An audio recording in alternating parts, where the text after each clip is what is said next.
Hey everyone, it's Woody here, and we are back on WoodYaTalk, and I'm here with Bomber. Yeah, what's going on? I was not tired until I got into this call and Scott said he was tired, so now I'm tired and now I'm pissed off and tired. But other than that, yeah, I'm good. Good. Speaking of Scott, we got Scott too. Well, I'm tired. I wasn't pissed off, but now I'm pissed off. So now I'm pissed off and tired too. It's your. Yes. I can do it too. Nah. Oh yeah. No, I'm good. Well, we got some shows to talk about. We got Money in the Bank, and then we got another promotion right over the water. It's fucking Vegas, Double or Nothing. Yeah, both shows were. I had my ups and downs. What about you guys? You guys have ups and downs? You guys just have ups? Oh, definitely ups and downs. Ups and downs. Yeah. I don't think the three of us. I don't think there's anybody who's like it was perfect. Like some people are. It's no. I had it's funny. I know we'll get into everything, but I had a score of 10 on one show and a score of -10 on another show. So that shows you just how my fucking matches went. I had a death match and a hardcore match. Fantastic. Well, I finally got another win, but it's the first one since Mania, so yeah. And a loss and a win. Yeah. Well, I mean, yeah. Either way, we're trucking along. There's a lot of people that had really good fucking weekends, or I should say shows, and really bad shows. So first, what I guess we're gonna get into Money in the Bank first. What did you guys have any overall thoughts before we get into it? I mean, it was good. Good show. Good JRPL show. Good show in general. It was. I like how it is our like post Mania thing because it wasn't Money in the Bank before, but now they've moved that one to be that, and so it's like where are things going from here, and there's a lot that started with like Tournament of Death and the Money in the Bank match itself, and just fallout from Mania and new things going forward. So it was a lot of fun to see what can happen from that, what can shake down, whose highs and lows from Mania can be turned around or taken out. Yeah. I guess if you guys want to just get into the show here and start recapping what all went down. Hopefully I can remember everything, by the way, because it's like, what, 2 weeks ago? Something like that. Yeah. Well, I've got the card here, and Woody, if you want me to go through per usual, or did you have anything in mind? No, you can do the usual. Okay. Let's see here. This was Bomber. What was this, like a 13 match card or something ridiculous? What 13? Are you talking about like the actual WWE card? Yeah. It was. The total score was 75, so yeah, it was up there. I think it was 12 though. Yeah. Well, that's what I mean, because when you have a show like that with so many matches, you can add on so many points because it like a takeover is going to be a low scoring one usually because your max score is 4 or 5 for a match. Yeah. When you get this, you're going to have some 13 or 12 pointers in there. I think it was actually 11. I'm mistaken. It may have been 11. You can have 11 points on a single match, and if you get a stipulation, that could be 22 or something crazy, right? So, like you said, 75 was the highest points possible. And let's just get it out there right now. There was the match thrown out from the actual show, the Money in the Bank, which some people top locked and some people bottom locked, and that could have been an 11-pointer or a 1-pointer suddenly gone. So when that happens on a show like this, you lose big points and you get some of the outcomes we got. So that's true. That happens. And if I am correct, Luke Gray also was late with his pick, so he was a -5 going into it. Yeah, him and CM Carlito. What match got thrown out? The main event, the men's Money in the Bank. That's right. Because of Sami Zayn was pulled out and replaced, and he never came back. And Brock Lesnar won. Yeah, was gone. Yeah. So it's not like anybody would have predicted that anyway. Obviously, well, it wasn't an option because this wasn't fill in the blank. But yeah, that's now that we've narrowed down the rules and we've become more strict about the rules on throwing matches out. It seems like we are throwing out a match almost every show now. Yeah, so we had that with Double or Nothing. We'll say it right now. The women's three-way.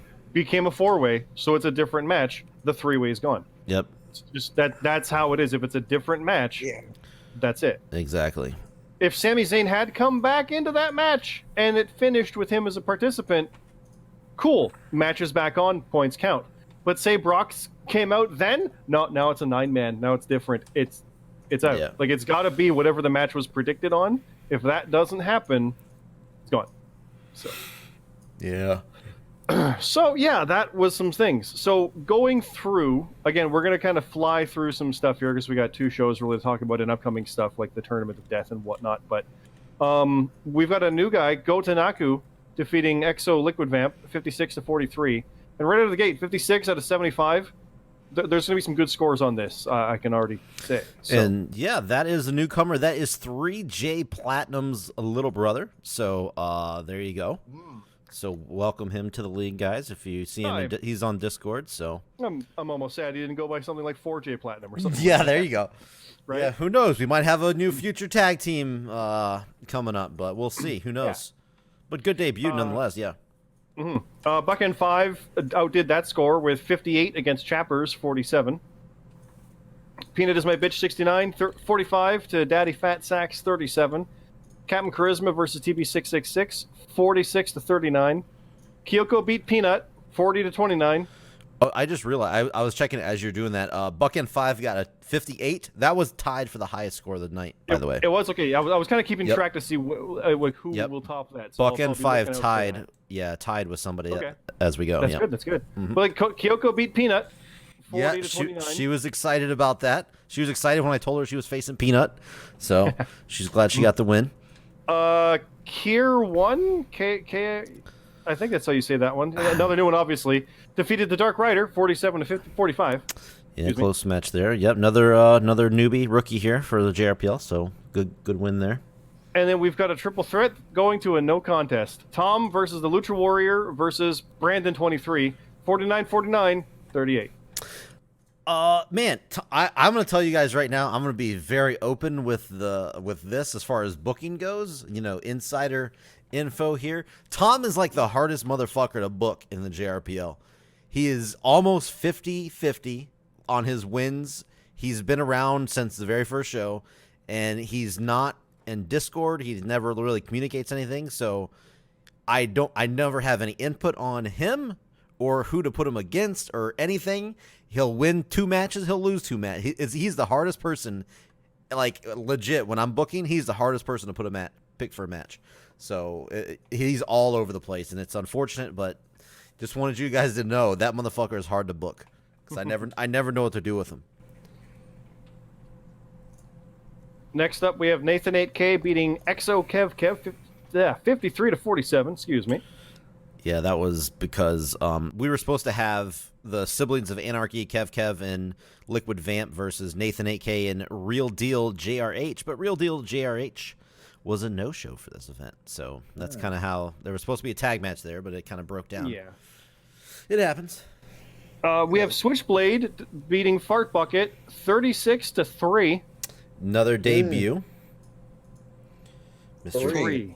3. Like, oh yes, that was Fart Bucket's 3 points, and he wasn't in a hardcore match. That was just literally 3 points for Fart Bucket. And guess what? It was a bonus question he got right, so he got all matches wrong. Literally every. I feel like that's harder than get every match right. You got every match wrong. So I think he picked yes, there would be a cash in. I think is all he picked probably, or something like that. Oh, that's right. He did a bunch of no contest and cash ins anytime that was an option. Yeah. Yeah. We got CJ Blackthorn defeating Otis 46-39. Or Stella. Oh, sorry. Oh no, I just said. Or Stella defeating. I always wonder if I'm saying that right. Or Stella. But defeated Dave Smell My Fart, which you gotta wonder if you say that right too. 50-38. Dr. Tommy Oliver defeating the Finn 48-45. Yeah, Lily Pilly. Finn returned. No, I was saying Finn returned. I was going to see him return. Yes. He missed WrestleMania. He did. Lily Pilly defeating Adnex 56-51. High scoring there. Cade Gailey defeating your best friend Cam Popplestone 48-33. Hey, we don't have any beef anymore. Come on now. And then we're into the Tournament of Death 3. And still in the undercard too, by the way. Still in the card. Well, there was literally, 12 matches for that? Where's my graphic of that? 1, 2, 3, 8 matches. Should be 8, yeah. Eight. Yeah, for the first round. So, we have... these are all death matches. Mod Step defeating Accelerator 27, 18 to -19. Hawk defeating Wookiee, 2 to -37. Oof. Yeah. The Warden defeating CM Carlito, 16 to -6. The man's in a coma. And I believe this is going to complete the one side bracket. I'll do the first 4 here. Junction defeating Broken Nerd, 15 to 13. All positives. That was the closest match of the first round, actually, I believe. Those two. Junction and Broken Nerd. And there's one more, forgive me here. Jace Villain 13 defeating Cross, 25 to 15. Yeah, I think Jace had, let me just double check. Yeah, nope, I was wrong. Nope. I was going to say he had the highest score of any of the first round, but actually Vitamin Yes did, who we'll get to in a minute. But well, it's the highest score so far. So yeah, anything to comment on these undercard versions of the Tournament of Death, Bomber? As far as I think, I don't think there was any. I think maybe one upset would have been Wookiee and Hawk. I think maybe I thought Wookiee would have advanced, but as far as Mod Step, Accelerator, Mod Step I predicted would win. Warden I predicted would beat Carlito. Junction I predicted would beat Broken Nerd, and I guess maybe Jace is a little bit of a shock against Cross, but he's been doing really good lately. So I think these pretty much went almost as I would have predicted for the first round. What about you, Woody? Do you see any upsets in that? I saw everyone winning their matches. I mean, Jason Hawk, that whole team knows each other. Like they talk and everything. And I'm not surprised that they advanced. They're really, really good. What about you, Scott? I'll agree. Like they were good matchups. Hawk is probably the biggest upset, just because he's newer, but that is kind of his thing. Same with Jace. Like that's their thing. Is this style? Warden. I mean, he's in a coma, so there's that. Yeah. But Mod Step over Accelerator. Accelerator is a former ultra-violent champion. No less. Yeah. We don't want to forget that. And Mod Step, we say it every time, but he rises through close and then doesn't win the big one. Here he goes again. He's on his way. So we'll see if he can turn it around here and win this one. He's kind of had a shot at all the titles. That is right. I don't know. I'd have to go back and look. Yeah, not the tag team, but no, except for tag team. Yeah, but he's had shots here and there because he always kind of earns his way into it, but then doesn't quite win it. But maybe this division, maybe that division. I think you're right because he is advancing here. He is actually getting a title match in the second round.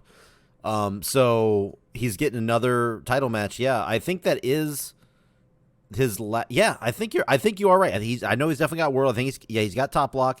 He's had world title chances. He's had top block. I can't remember. Sure he had a Road Warrior shot. Yeah, I can't remember Road Warrior or not, but if he did, yeah, this is going to be every singles title he's had a chance here. So we'll see how he does. For my sake, little spoiler. I hope he doesn't win, but we'll he did. He tried against Kate Gailey at the Ring of Honor show. Okay, well there it is. He will officially have a shot at every singles title once he gets this shot at the UV title in round 2. That's crazy, and it's not undeserved because literally aside from winning the belt, he's done everything else right in those matches. So there you go. And again, 18 to -19. That's a squash. 2 to -37 for Hawk over Woody. Major squash. He killed Wookiee. 16 to -6. Not real. That's not a squash. That's not 25. But yeah. So interesting stuff in the first round so far. We'll talk more about where that hashes out once we get to the main card. I believe that does close out the undercard. I can't remember where the cutoff was. Yep. That was the undercard. Yep. So now we've got Ash defeating Super Hippo, 49 to 45. Yeah, this is just, kind of a highlight match between the two guys who have been really good. Now, Ash has been on an absolute tear, but his story that's going on right now, I don't know if you've read the write-up and read stuff that's been going on. Ash is very disgruntled that he has not received a world title rematch since losing his world title.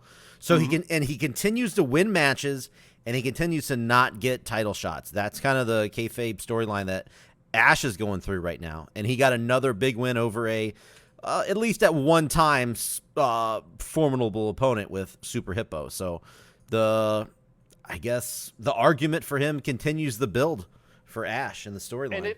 And like Hippo, like you said, it's not like he's on fire or anything, but it's still a big win because Hippo's always there. He's always relatively consistent. Yeah. Even if it's in a loss, it's with good points posted. So it's like he's just something's missing. It's been missing for like a year and a half. Mm-hmm. It's not quite clicked in there, but we'll see. And I will say Ash is very, I don't know if noble is the right word, but he came to me and said he doesn't want a rematch for the title. He wants to do this story because if you go look at his record, Ash has been doing amazing since he lost his titles. I don't even know if he's lost one single match yet. He's won like 5 straight or 6 straight since then, I believe, at least close to that.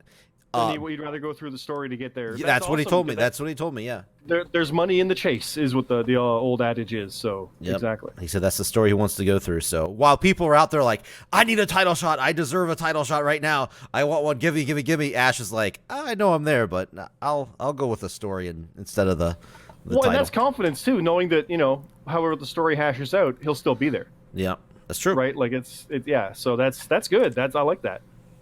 Even though I'd be like, nah, I want the shot.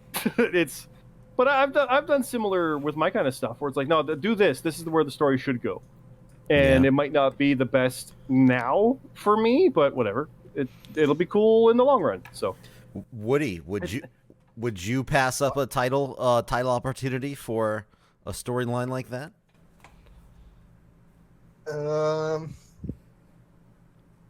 Refresh me on the story. What were we talking about? Oh, you missed it. Yes. No, I was talking about Ash. He's been turning down the world title for a story where he's chasing the world title, where he continues to win but doesn't get the matches. Yeah. I mean, that's all to a guy. I mean, if you want to get a good story out of it, I think go for it. I mean, I don't see why not. I mean, I'm all for stories. Yep. All right. Well, your match is next, so. Yeah, the AHMF Spring Tigress and the Green Machine combination defeated Bossolution, Woody, and Legit Boss 2K, the current reigning tag team champions, in a non-title match, 95-94. One point. So what happened there, Woody? What went down? I know it was close, but what happened? This was all my fault. Okay, so we're going over picks and everything, and I tell boss to put a different points on whatever her name winning, Becky winning. But I didn't tell her to put like more points in like her beating Lacey. So what ended up happening was she put more points in Charlotte, her beating Charlotte, and then less points in Lacey. That was just my fault. So, it happened. I don't care. At least it wasn't a title match, so that's good. Yeah. It's all good. It was a fun match, great. AHMF were great. They're great. So, yeah, and actually that's kind of leading to their title match against you guys. Do you feel like you're going to win next time? Do you feel like you're going to mess up? Well, obviously you don't think you're going to mess up again. What are your chances, do you think, you got going against AHMF again? Well, and that's a takeover. That's literally coming up in like a week. That's our next show, yep. It is. It's a takeover, which means this could literally go 50-50.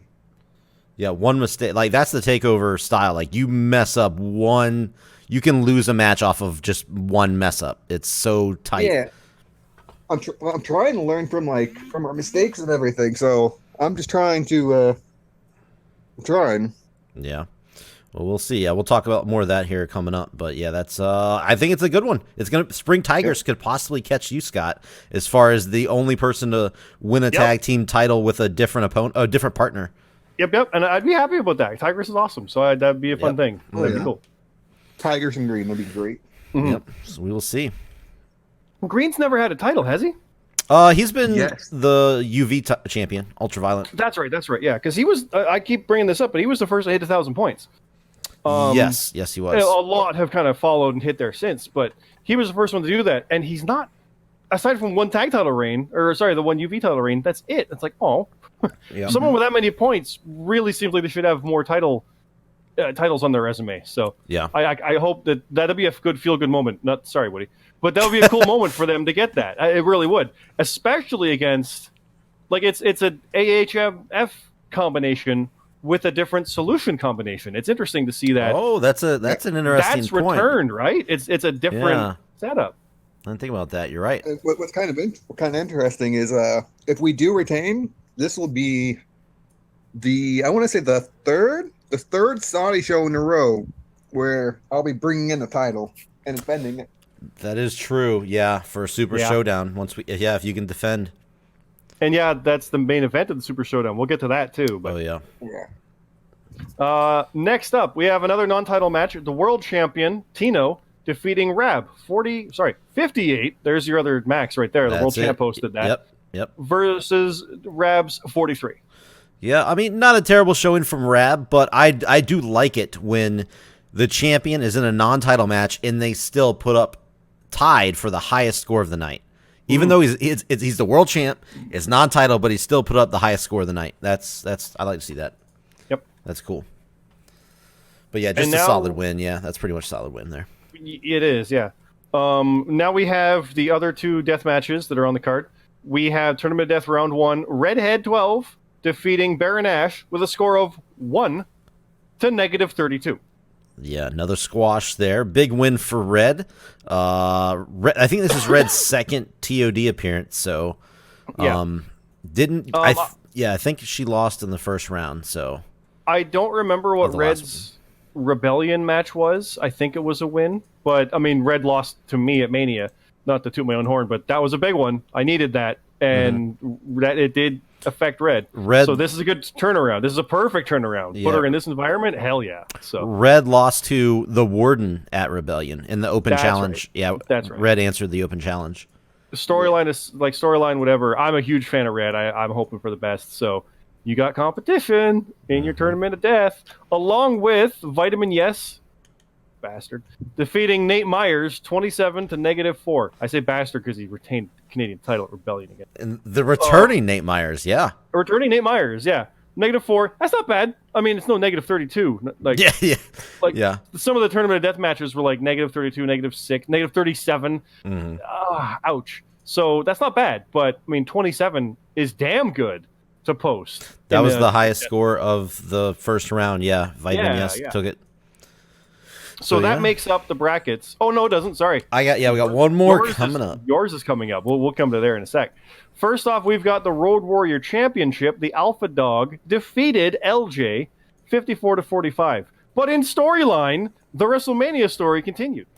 Yes, the whole story with LJ and being originally fired at the G1 Supercard show the night before WrestleMania, and the next thing you know, for a wellness violation. Quote marks around it, big quote marks. Yep, he failed a wellness violation and got fired on the spot. So he originally did beat Kate Gailey. Bomber came out and said, "No wellness violation, you failed." Kate Gailey's actually the winner, and then the next night at WrestleMania, the dude shows up in the middle of a truck, or he came out through the cab of the truck, joined the King of the Road match, won the Road Warrior title, and right there at that point, Bomber was nowhere around. He couldn't interject at that point. They were out on the road somewhere.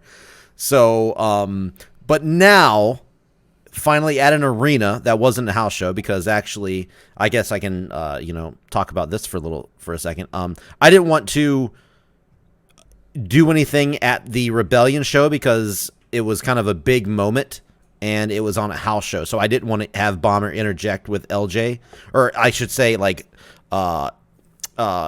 intersect with LJ, I guess. Until it was a main show, which was right here. And the fact that he lost was even better, because I had other stuff planned out. I know that sounds weird that he's lost is better, but for the storyline wise, it works out even better, because Bomber came out and said, "All right, now I'm here. Now this BS is going to end. And LJ, you are officially out. The Road Warrior title is being forfeited over to the Alpha Dog." So Alpha Dog, kayfabe wise, won the title without having to lift a finger, and he is the new Road Warrior champion, and LJ got escorted out of the building. So that's kayfabe wise. In case you missed the write up, what went down in that match. Mm-hmm. So there you go. I wish his reign was longer. Yeah, it wasn't very long. It was 3 since WrestleMania until here. So yeah, that's the nature of that title, though. Like when you get on a run, that's the exception to the rule. That's one of the hardest titles to defend. I'll say that. Yeah. So. Yep. But next up, we have a number 1 contender match for the world title, and that match, if I remember correctly, will be a Takeover. Yes, that's the main event of Takeover. So, yep. The winner of this fatal 4-way between Matt Zion. Oh wait, he no-showed. Now it's a 3-way. God damn it. Jonathan C.T. Martin, Jut, and Cammy Cat. Jut, the former champion. Jonathan C.T. Martin on an upward tick. And Cammy Cat returning back looking for vengeance. Martin won 55 to 46 to 44. Yeah. So Matt no-showed. He got the win over Midnight Rider, who turned out to be Lee, at Mania. So that was his way in, and he no-showed it. We to this day don't know why. He's out. He's kind of out of wrestling. Well, so. Yeah. Let's be honest. Matt, we've tried to talk to him a little bit. He's kind of just out of it. He's not into wrestling at the moment. He went to All Elite. He went to Double or Nothing, in person. But other than that, he is out of wrestling right now. He's really struggling, staying interested in it. So that's kind of how he's no-showing some of these events. Like he was really happy and excited about something, and then the next week, nah, I don't care. It's like, fair enough. You don't. Yeah. It's not like you should be shamed for not liking it anymore, and it's not like you should be shamed if you do. Like it's if it's not for you, it's not for you. Don't watch it if you don't like it. You have better things to do with your time and or money. Then go ahead. But yeah, we're over here still enjoying it. And I mean, if he wants to go see a live one for that promotion. Mm-hmm. Cool. Like literally, that is literally what All Elite is doing, is getting people like that. And they even marketed a lot of that. We want to bring people back who might have lapsed. And perfect, you're going to get people like that. But that's not going to kill anything because you're literally not taking people away from WWE. They're already gone. But anyway. Yeah. And like speaking of another AEW fan, Cammy Cat. Cammy Cat is a big AEW fan, and she... well, I guess we'll talk about how she performed at AEW at the next one. But she got into this match because she was outstanding at WrestleMania. She was like the MVP of WrestleMania as far as scores go. She got a 99 at WrestleMania. Yeah. So for the people to be like, well, why is Cammy Cat in this match? She did the best. She was the best performance out of WrestleMania. That's how she got in the number 1 contender match. Yep. And I mean, if it's not a case of being in the Money in the Bank shot, it's this shot. Sure. So. Yeah. And Jut, obviously this was his opportunity to try to get back at the world title. That's why he was placed in the match. And Jonathan C.T. Martin has just been on a pretty good tear as of late, which is kind of his reason for being into the match. So what I find amusing, though, is Jut. I mean, people can say all the stuff kayfabe-wise about how Bomber just gives his boys shots and this and that. Oh. No, he put Jut in a 4-way with killers. And it became a 3-way, but still, it was like, no, that's an uphill battle. That's not an easy one for him to win. Not that any match is easy, but you know what I mean? He didn't just get a rematch. He had to go earn it. Sure. And for right now, he didn't. Yeah, and because I was getting a lot of questioning on, hey, why were Matt Zion and Cammy Cat included in the match? I was getting a lot of that. And of course, everybody was like, well, we know why Jut's in the match. And everybody was kind of like, C.T. Martin. He's former world champion. Yeah, the reason behind this number 1 contender match, obviously I explained Cammy Cat's. Matt Zion's, he's been actually doing very good. He beat Lee or Midnight Rider at WrestleMania. He got a big win and has been improving when he does show up quite a bit. He and I put up awesome scores all through our tag reign, even in the loss. Exactly. He did good. Like don't. But it wasn't just me carrying him. He did awesome. Yeah, but the other thing I wanted to do was try to inject more like new blood into the main event scene, giving other people opportunities that haven't, because the main event scene is usually the same group of guys, and as you consistently go up, we'll have more people enter. But I wanted to try to get a match where we have people that don't always have those opportunities, as far as Cammy Cat, Matt Zion, even Jonathan C.T. Martin. This was his first opportunity at besides the Elimination Chamber, where they used their called shot at immortality, and failed. But this was his first shot. Besides that, really, at a world title. and what I like about it is sometimes as a booker, you're looking at me like, yeah, why not give him a shot? Mhm. Yeah, you know what? It's like you're going to reward the company guy for being there for all this time. You know what? I'll give you a shot. Yeah. And that's what that is. And we'll talk more about that when we get to Money in the Bank. But that is kind of what it felt like seeing these guys in there. I'm like, that's cool. I like that they're in that match. I literally was like, that's neat. Now, Woody, you literally fought your way into upper tier contention and stuff like that. How do you feel about this kind of thing? Like, I'm sure. Here's my thought. I'm all for it because, admittedly, I want to be part of that. But it's also just fun to see new combinations and matchups and stuff. How do you feel about that, having been there and not for nothing, not currently there? I mean, you're in the tag division as well right now, but you were on a float down string for a bit there too. So seeing others rise up and get the chance at that, how do you feel about that? I love it.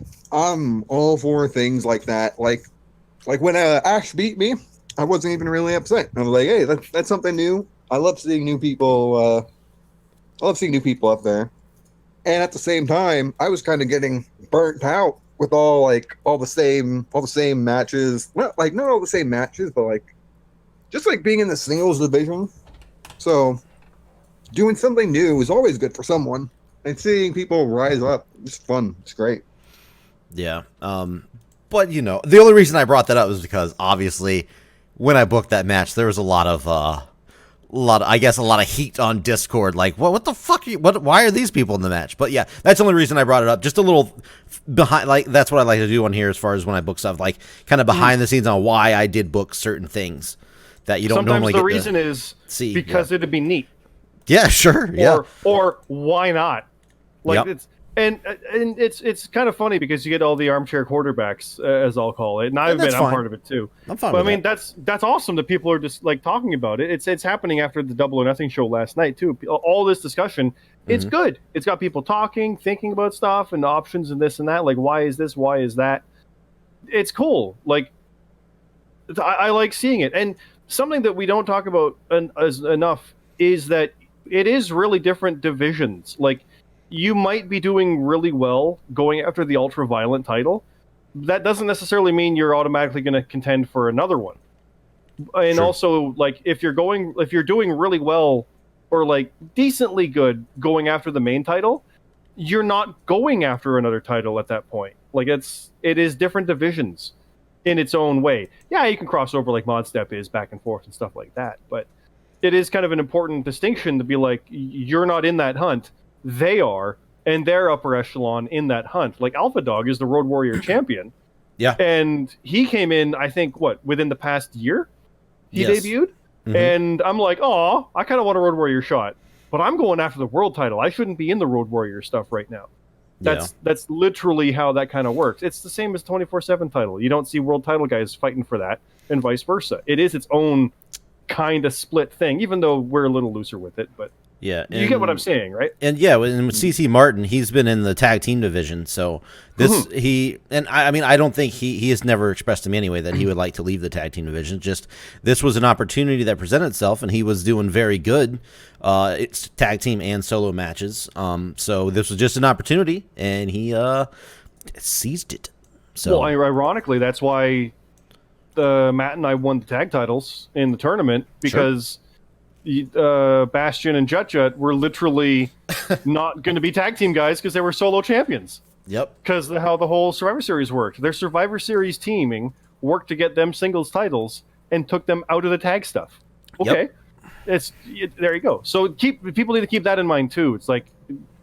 It's it's a kind of a rotating system almost in a way of if you're over there, you're over there, and you might be in the middle of that, but that doesn't put you at the top of this one. If you leave that and go for it, sure, but yeah. That's just my rambling on that. Yeah. Let's talk about Bomber defeating 3J Platinum. Oh, thank 10 God, right? To -19. About in a time. deathmatch. About damn time I beat 3J Platinum. Yeah. That is such a it's the perfect fuck you story moment where it's like, oh my god, he's gonna get him, he's gonna get him. Oh no, he didn't get him. It's kind of amazing. I love it, and it's horrible, and it's great. The way my JRPL career has been going lately, as of since WrestleMania, I think, or right beforehand, I have lost like every house show lately, but I've won every like main show. So I don't know what's going on, because I take a lot of pride in winning on house shows, because they're a little more hard to predict, and they're a little more, you gotta pay more attention, you gotta do some more research sometimes, you gotta like look more into things. So I do take a lot of pride in house shows when I win, but lately I have been getting my ass stomped, and including by 3J Platinum, who beat me twice back-to-back on house shows. So now that's what gave him this opportunity to come in the Tournament of Death, round number 1, and try to finally take the title from me in a death match, which, by the way, I looked it up. I'm 9-0 in death matches after this. I knew you were, yeah. I'm 9-0 in death matches. So this was, him coming into my match style on the main show, and he finally couldn't get. Yeah, I finally won. I finally took him down. I was happy about that, just me personally. But I love little mini feuds like that. Yeah, it was nothing. This wasn't a long, drawn-out feud like me and Cam. This has been 3J Platinum was doing basically open challenges, and I accidentally answered one by not seeing his open challenge and putting myself in one, and he beat me, and everything from that kind of spawned to this. 3J Platinum has basically went through, he beat me twice, then he fought Jut, then he fought Bastion. He lost to both of them, but he beat my ass twice, so he's been kind of mini feuding with the UVC lately in his open challenge. He's had your number. Yeah, he did. He definitely did. I will 100% admit that he definitely had my number. What was the line I said? I'm like, man, I'm dangerously close to where I can't seem to win the big one, and you're like, I can't lose the big one. Yeah, I lose everything except the big one. I can't win the small one. It's just so weird, but yep. But yeah, so it was a fun little run that me and him had, but when it comes to the Tournament of Death, baby, I don't mess around. So. And what's fun about that is there always is an argument, because that's 2-1. Was this one a fluke? Can you do it again? Like, what if it's not a death match? And there's always the opportunity for further story there, just naturally. And that's one of my favorite things about the JRPL. You just happen to have matches and he won them. That's a story now. It just is. Yep. And you didn't have to really do much of anything to make it be one. It just is. Like, it's just the natural order of how things worked out. So that's awesome. Yep. But first, you're going to have to face Hawk and Junction and Modstep in a 4-way match. Ultimate X. Yep. Ultimate X. With my title on the line. This is at Stomping Grounds, I believe, in June. Yes. Yeah, we got it next month. With your title on the line. I don't think the Ultraviolent title has been on the line on the Ultimate X. Not yet. This is the first time. And I believe out of this 4, only you've been in one against Woody and myself. Yes. I was in another one as well, but I was in one with you guys. Yep. Yeah. Where the other side of the bracket, we'll mention this briefly. It's the Warden, Redhead 12, Jace Villain, and Vitamin Yes. That's a crazy bracket. That's a heavy hitter side. That's a heavy hitter right there. That match. Yeah, and Warden is a former Ultimate X winner as well. So the first Ultimate X winner, actually. Yeah, so that death match will have the winner, literally one winner of each, will go on to the final. Yep. I think it's SummerSlam you were saying, or Extreme Rules. SummerSlam. Yep. Yeah.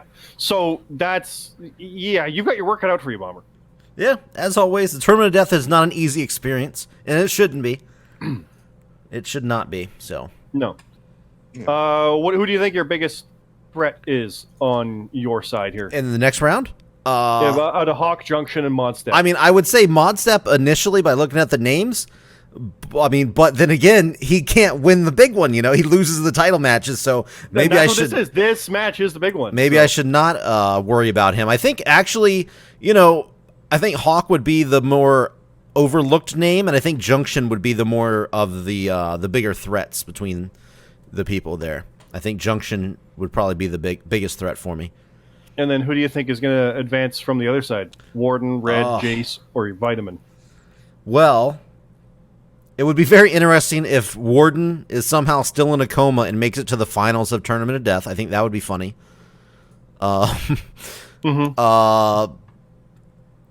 But almost every guy over there has an interesting story. Vitamin Yes has an interesting story he's going through right now.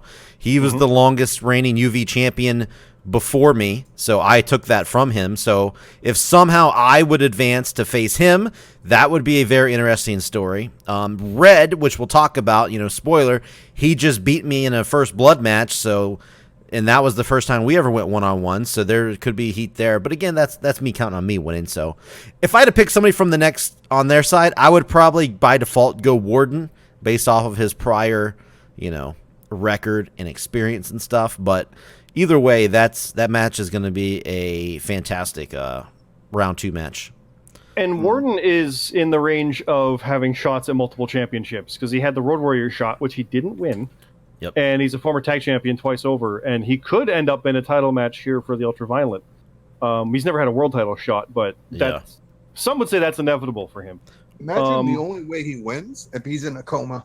That'd just be great. Now, if he wins the fucking Tournament of Death while in a coma, I mean, I don't know how long. I haven't even talked to him actually about this coma story as far as when he wants to wake up.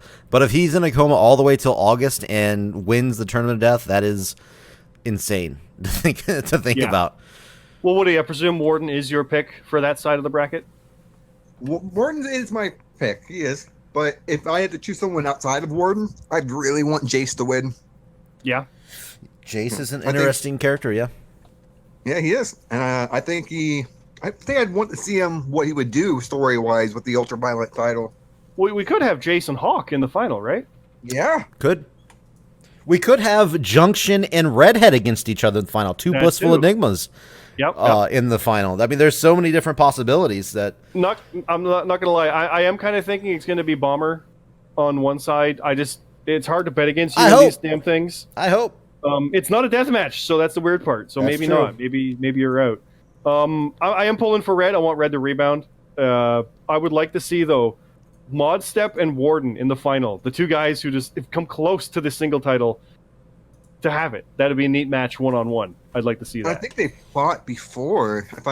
They did. They Warden lost to Mod Step to get a world title match at Elimination Chamber. Yeah, so that'd be interesting to be fighting over for the final and the gold. Yeah, eventually. Yeah, that would be very interesting. I mean, I'd like that. No matter what, I think the outcome for the TOD should be entertaining. We'll see. We'll see in a month who's going to be in the finals, though. So don't have long to wait. We've got the top block title first, though. Bastion defeated Hiroshi Moses to retain 58-51. And I know that was probably really big for him because he didn't retain last time. Yeah, well, he's actually retained his first time he did not retain his top block title. That's what I mean. Yeah, but so for another defense, that's got to be. Yeah, another defense is really good for Trust me, Bastion is more than happy that he's champion right now. Let me look it up super quick because I planned on doing this a second ago. So that is 1, 2. So right now, Bastion is tied. Bastion is tied with you, Woody, and Victory Green with 3 successful title defenses on this current run he's on. So there was a bunch of 0 title defenses up to this point. Cross won the title, didn't defend it. JD won the title, didn't defend it. Banksy won the title, didn't defend it. Bastion won the title the first time, didn't defend it. Then Captain Charisma won the title, didn't defend it. This is all successfully, by the way. And now Bastion has defended it 3 times. So he's tied with you and Victory Green. The only person that has defended the title successfully more is Super Hippo, who has 6 title defenses. So, which some might say is like that's never going to happen again. But he's halfway. He is halfway. Yeah. What are you thinking? What do you think? You think he's got it in him to pass you at least? He's tied with you right now, or do you think he's going to probably drop it? No. He definitely has what it takes to go further with it. I don't know. I think he is. I don't really have an explanation, but I think he has. I think he has what it takes. Okay. What about you, Scott? Yeah, it's hard to pick against him right now. I think I'm going to say Bastion's probably going to make a run for that record. I don't know if he'll break it though. I don't know. He does have this. This is the fun part. He does have an upcoming defense if he has it still at Extreme Rules against whoever wins the Super Showdown Battle Royal. The reason I'm bringing that up is because the Battle Royal winner gets to pick the stipulation of their choice. That's true. Well, that could throw everything off. That is true. But even before that, though, he will be putting his title on the line at Takeover. So Takeover, okay. Yeah, even before that, on June 1st, he's going to be putting his title on the line. So he's got one right there. Okay. So he could possibly, yeah. Either way, it could be a really tough road ahead for Bastion. Yeah. For that title. So we'll see. As of right this moment, as of right this second, I don't have anybody, but I'm going to try to find his opponent while we're doing this so I can announce it as we're doing this on the show. Hey, let me do it. No, I don't know. So I'm open to it, but we'll see. Mm-hmm. We've got stuff coming up. Hey, speaking of me, Money in the Bank. Main event, Money in the Bank ladder match. Winner gets the Money in the Bank briefcase. You all know how that works. Get to declare it whenever you want. It's like a 10-point bonus, which I honestly was going to actually literally declare when I would do it, and it would have been to take over in Toronto, like as a face and everything, and be like, I'll do it here, because takeover is when you want to cash in. Legit, it's when you want to do it. Yeah, it usually helps out, yeah. Yeah, but instead it was won by JD Onio, who was not a favorite to win. No. Neither was I, honestly. But he won by points, because that match was goofy, and we kept getting something wrong, and we all went to 0 again for our count, so... he defeated the GMSG, Beer Me Jesus, Lee, myself, and Luke Gray via points. It was 55 to 53 for GMSG, to 50 for Beer Me, also 50 for Lee, and then I got 43, and then Luke Gray also got 43, but he had a -5 down to 39. Or sorry, he had 44 down to 39. I forget what the score was. But I think he and I were tied, and then he got -5. So I did real bad, is what it really is. I did bad, but he did worse because he was late. So, yeah. Yeah, I think this is JD was definitely not the favorite. I think he posted the poll up for everybody to vote on. And I think GMSG and Beer Me Jesus tied with the most votes for who people thought was going to win. And they did finish second and third, but hey, doesn't matter where you finish if you're not first. So JD got the win. He is Mr. Money in the Bank. And I will say, out of the 3 Money in the Bank matches, singles matches that we've had so far, I think this was the most stacked Money in the Bank match out of the 3 we've done. So congrats to JD on winning that one. What are your guys' thoughts? Well, I'll just say my part real quick, because, I mean, I was in it. This was a huge opportunity for me. I'd been wanting a shot like this for a while. I had the WrestleMania win. It was awesome. I blew it. Fair enough. There you go. But, yeah, whatever. It was a big story, too, with Lee in there as well, and we had fun with that, and that's going to go somewhere, obviously. And, yeah, but it all worked out good. Like, it's... Anybody in that deserved to win it, even Luke, and people might laugh at that, but Luke earned his way into that damn thing, and it would have been literally what the match is all about had he won. So that's what that is. But no, I'm happy for JD. That's awesome. It's new blood. Literally, everybody here is new blood for a world title, so that's interesting too. But JD having it, that could be dangerous because he's pretty consistent. So yeah. What were your thoughts? You, Woody? Yeah. What were your thoughts? Yep. My first thought is Beer Me's character just can't win the big one. I can relate. He's another character. Unfortunately, he's been in these big, like, I would say gimmick matches, but like, Elimination Chamber, Money in the Bank. They are big multi-man matches, and they are showcase matches. But yeah, unfortunately, even though he's been probably the favorite to win them all, he has not been able to do it. And you told me that he's getting frustrated. Is that what you said? Yeah, I think he even put it in general. He's just getting frustrated. Yeah. Which I get. I've been there. Oh, I'm there right now. It's not enough to be like, fuck it. No, but it's like, damn it. What do I need to do? How am I not picking these right and stuff like that? Like I really picked a bit different because I second-guessed myself a lot. I didn't do that this time. I did worse. So I don't fucking know. Yeah. But yeah, we'll get to Double or Nothing in a second, but it's like, hey, then you win the next one. So, fuck. Yeah. I'm glad that JD won, though. Mm-hmm.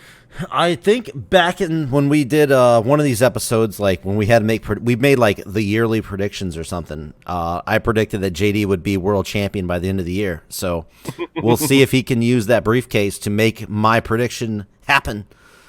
It's definitely going to help. I'll say that. Those 10 plus points are going to really help you out, especially if it is a takeover show. Now, if he wants to be ballsy and do it on a non-takeover show, by all means, try to make your moment, try to make it as big as possible. Woody damn well did it at SummerSlam, so I mean, it's doable. 1 point though, because I was. That's all you needed. I put 10 points on Carmella, and she lost.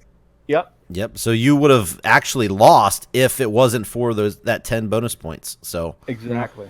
Yep. But that does show that you can win it at cash in at a big show like that. Mm-hmm. So if he wants to hold it all the way till next WrestleMania, he can do it. He's got till next, next May. I guess you can say next Money in the Bank. Who knows? Yeah, whatever the May WWE pay-per-view is, I guess. Yeah, he's got a full year. We'll just say that. Yeah. So if he wants to hold on till WrestleMania, hey, go for it. Like I said, I absolutely was gonna declare the cash in. I actually said before in a promo, I will do it here. I would do it at the Toronto Takeover the day before SummerSlam, potentially win the title, and then hey, look, I'm defending it at SummerSlam in Toronto. Well, look at how that worked out. That was the plan. Yeah. And also, if you guys haven't read the write-up for that Money in the Bank match, it was pretty insane. There was a lot of crazy spots going on. So you did a crazy good job with that, Bomber. Well, I mean, a lot of it was a lot of your stuff too. So yeah, I was gonna say, because there's some stuff that I remember we talked about in a Discord chat a while back with the idea of Beer Me doing his finisher off the ladder onto people on a ladder bridge. And I'm like, well, I could have a cross swords with someone that would look awesome, and he just breaks it all up. So that's where that came from, and I just kept that. The opening, I wanted to have a moment with everybody. The bit with Luke was on the ladder with the ladder bridge for the cross swords. That was that idea. Bear Me and we had our submission match, so I wanted kind of an intense stare off with that. GMSG, I wanted a competitive back and forth. So that was the opening, kind of the crisscross, fast paced indie wrestling style start. JD and we didn't want much because we knew we had a singles match at Double or Nothing, so that was kind of a bit of a tease of it never happening right. And then Lee and that's its own thing. So I literally tried to structure a little bit for everything. And the funny part is when I'm reading it, you changed up who some of the stuff in the opening was to work with that, because you had to get stuff from 5 other people. Yeah, so I'm like, good Lord, you did awesome on that, because you literally, you didn't change much of what I had, just maybe who it was with to make it fit storylines better for everybody. And I'm like, God, this is awesome. Yeah, I had to switch stuff because Dr. Tommy Oliver hit me up wanting to attack Luke to build towards their match at they have 2 upcoming matches actually, for just basically to get stuff going for their thing. So he wanted me to come lay Luke Gray out at the very beginning of the match. So I had to the 5 points, right? Yeah, which basically ended up storyline. He didn't come up with the idea until Luke was late on his picks and he got the -5. So that was his idea for that. So yeah, that's what caused a lot of the names to change and stuff on a lot of the stuff in the match. But this is insider stuff that people won't know when they go read it. But yeah, a lot of the stuff got changed up a little bit names wise. Well, so. I think it was because I wrote in that Luke was trash talking people and Lee just laid him out initially with a clothesline, and then I clotheslined. I think it wasn't GMSG, or maybe it was. No, it was. But then he came back in. I'm like, oh, okay, so he just bounced right back in, because that's who it was with. But it wasn't him that I hit first. It was whatever it was. It worked out in the long run to go all together. So, the one bit that I was I hope this works, was the 2 ladders are up, and I'm on one side climbing up, and Lee's on another, the ladder beside it. And does his lariat, because that would be enough room to clothesline over the ladder to hit me. That's you wouldn't do that. You take yourself out of the match. But that's his story. That's what he's doing. He doesn't care about himself. He wants me to lose. So that was a lot of fun to come up with stuff like that. So I want to have some fun with the crazy in there. Yeah. And the other stuff, I just try to fill in the gaps and try to make sure everybody had a moment in the match where they were doing something crazy or something big or something like that. Because the points aside, everybody did do quite good. Even a 43 or a 39 minus, 44 -5, it's still great. These are still good scores. So all told, so everyone does kind of deserve a time to shine in that. So yeah. The last thing I wanted to talk about with it was the ending. So JD won. He had the whole Team No Chance come out, Buckhand 5, Lily Pilly, Vitamin Yes, they all came out to celebrate with him. They all set up a ladder, and they all individually, went up on the ladder to close the show. as all 4 members of Team No Chance sat high above, above the crowd and above the ring on ladders. And then, the lights go out, and the Titantron, the big screen lights up with the like flashes of text pop up on it. It's "Congrats, Mr. Money in the Bank, but it will not matter. Your efforts are going to be lost when we kill the league." Boom. End of the show. So obviously that's a little indication on where things are going for in the future as we go to more main shows and whatnot, that Kill the League are planning on, doing some things, making a big impact here. So they made a statement. They tried to make a statement, tried to ruin JD's moment there. So what are your guys' thoughts on that happening? I guess Woody, you wanna let me know what you thought first. I can't wait to see what the Kill the League does. I mean, it's an interesting concept that I don't think has been touched on at all. Besides, like, people actually killing people in the JRPL. But other than that, I'm really excited. I want to see what their character really is. Like, we haven't really touched on that at all, really. So I'm excited. Yeah, they're super new still, because obviously if those that have been following the story, they just formed officially at WrestleMania, which was the main show before this. So this is another, that was their formation, and this is like their first statement. So yes, they are very new, and I guess we will have to see what their first move, I guess, is going to be. But what were your thoughts on it, Scott? Well, I like the idea of it. I even said in one of my promos, I mentioned them because I like to mention everything and touch on everything in case a match comes up. I can build on it. But I like the idea of like, oh, you want to kill the league? What do you think I've been trying to stop? Because like as the face, I'm like the entire everything. Like we lost the war. The UVA won the war. It's currently corrupt and horrible right now with Bomber in like that. That's the aspect I went with it. So like you want to kill that. You're trying to kill the demon. You're trying to kill the bad guy. Like, okay, but you're the bad guy. What is even going on? So it was kind of a fun play on that. It's like, oh, we want to take the league down. But the league is bad, right? Like, I looked at it going after the management, the heads, which is the UVC type, like you and them, right? So that I kind of like, what is that all about? Interesting, but I like that they're in the running with the tag stuff, possibly. Woody, you're going to find out soon enough, because depending on if they win or the regulators win, they're in that tag match. So you might find out their characters very, very quickly. Oh, yeah.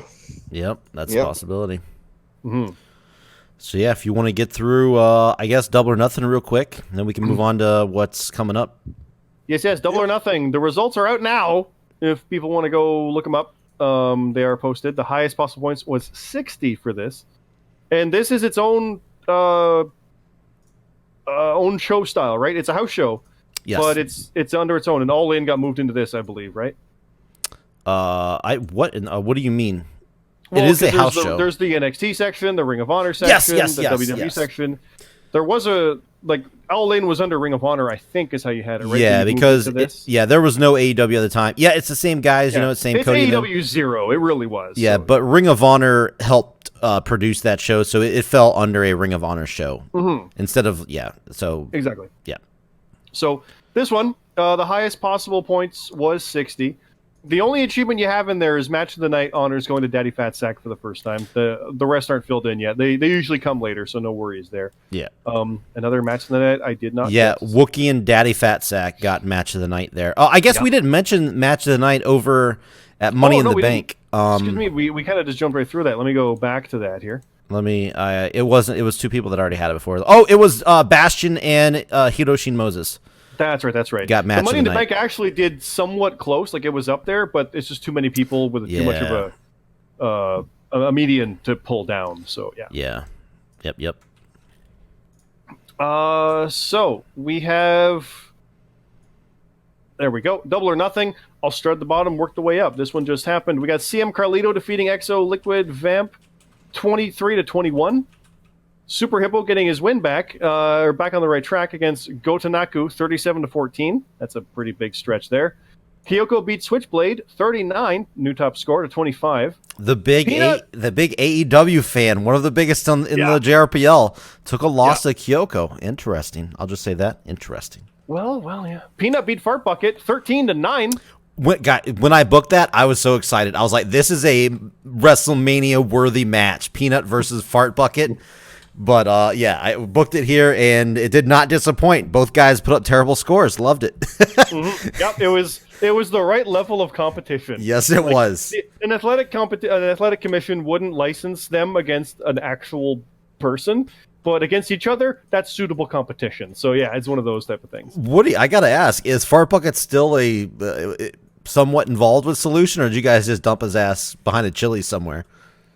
I think he went with Luke Gray to find corn dogs or some shit. I don't know. That's right. That's right. Because then you would have to bring in Luke Gray to your guys' fold. And I don't think that's going to happen. But hey, remember when I mentioned the Kill the League and the regulators? Fart Bucket and Luke Gray are the regulators. If they somehow beat Kill the League, they're in the tag match. So Fart Bucket will be coming after the tag titles potentially here. And he was almost my partner in the tag tournament. Dear Lord. And then he still makes it into this. Like, oh my God. We'll see. We'll see what happens. That'd be crazy if they actually won Luke Gray and Fart Bucket as a tag champion. I will say, Kill the League might as well kill themselves if that ever happens. Here's the scary part. He doesn't have to get good points. He just has to get 5 in a row. That's true. It is. Yeah, it's money. It's gonna be a ladder match. So yeah, think about that.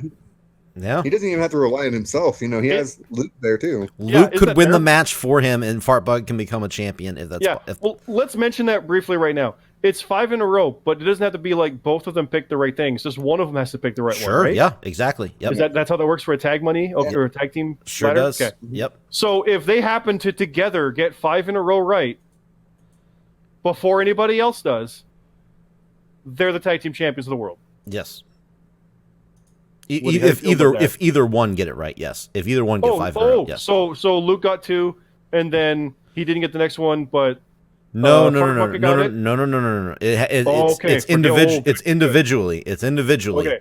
So if Luke managed to get all 5, then Fart Bucket would win. Yeah. Yep. Okay. That's terrible. But that's if they beat Kill the League, though. So that's true. We'll see. Well, I don't believe that will happen, but who knows? No, I doubt it. I've seen stranger things. We'll talk. All you need is him to pick some high-scoring ones and matches to get thrown out that whether we're big banking ones, and that's it. What were you gonna say, Woody? I said I could see it. I could definitely see it. I can see it because we're gonna talk about a massive upset coming up on this show that we're about to get to, actually. So, yeah. Well, let's work our way there. We got Modstep defeating 3J Platinum 34-16. Another win for Modstep.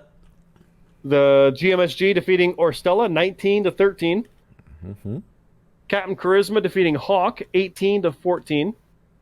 Some low scores here out of the 60. I'll say that. A lot of low scores. Here's a 20 finally. Tom defeating the Lucha Warrior 21-15. They had the draw, I believe, in the last match. Yeah, they were the two that tied in that triple threat. Yep, you are correct. Yep. Wookie defeating Daddy Fatsack 44-36. Match of the night there. Yep. The Finn defeating LJ 41-31. Chappers defeating Ash 30-18. That is a big. That's so far. That's our first big upset on this show. I knew it too, and I was like, "Fuck, that's a big one." In the write up, Ash came out to the ring. I don't know. This just came out. I don't know if you guys had a chance to read the write up or not, but I skimmed it quick to kind of get an idea for what's what. I'm going to read it in full in a bit. Yeah. Basically, Ash came out. Did some more guys. I'm continuously being ignored. I don't know what to do. And Chappers pretty much ran out, got the one up on him while Ash was kind of distracted, talking to the crowd, and Chappers sneaked away with the win. So Ash kind of distracted himself, worrying about this world title opportunity that he's being denied of. So that's kind of what happened storyline-wise at this show. So, yeah. Next up, Peanut is my bitch 69 defeated the world champion Tino in a non-title match. 31-22. Another major. This show is filled with upsets, by the way. That's another major upset there.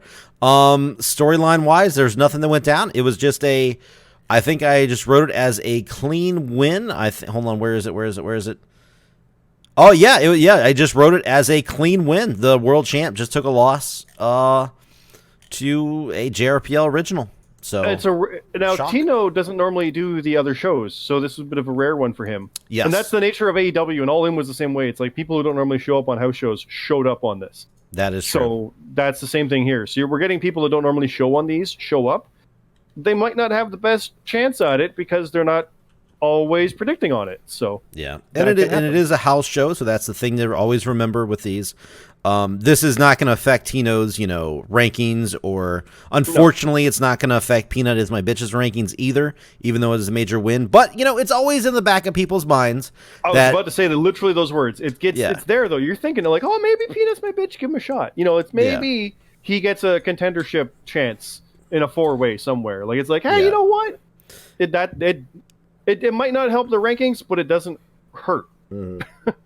It's only good to be like, yeah, he won, so that's not bad. Yeah, that's the thing about house shows. You're never going to be penalized for a house show. You can only do good at house shows, basically. Yeah, like you can still storyline wise have your ass get kicked, but you're fine. Don't worry, you're fine. Doesn't even the rankings don't consider them. So. Yep. What do you think about the world champ losing there? It's a shock. It's a shock. I mean, it's a house show, but it's still very, very much a shock. And hopefully Tino can rebound from this with his world title match against CT at the next show. Well, speaking of CT, Vitamin Yes defeated Jonathan CT Martin 26-13. I put that in the write-up. I was like, wait a minute. The world champion loses and the number one contender for the world championship loses on the same night.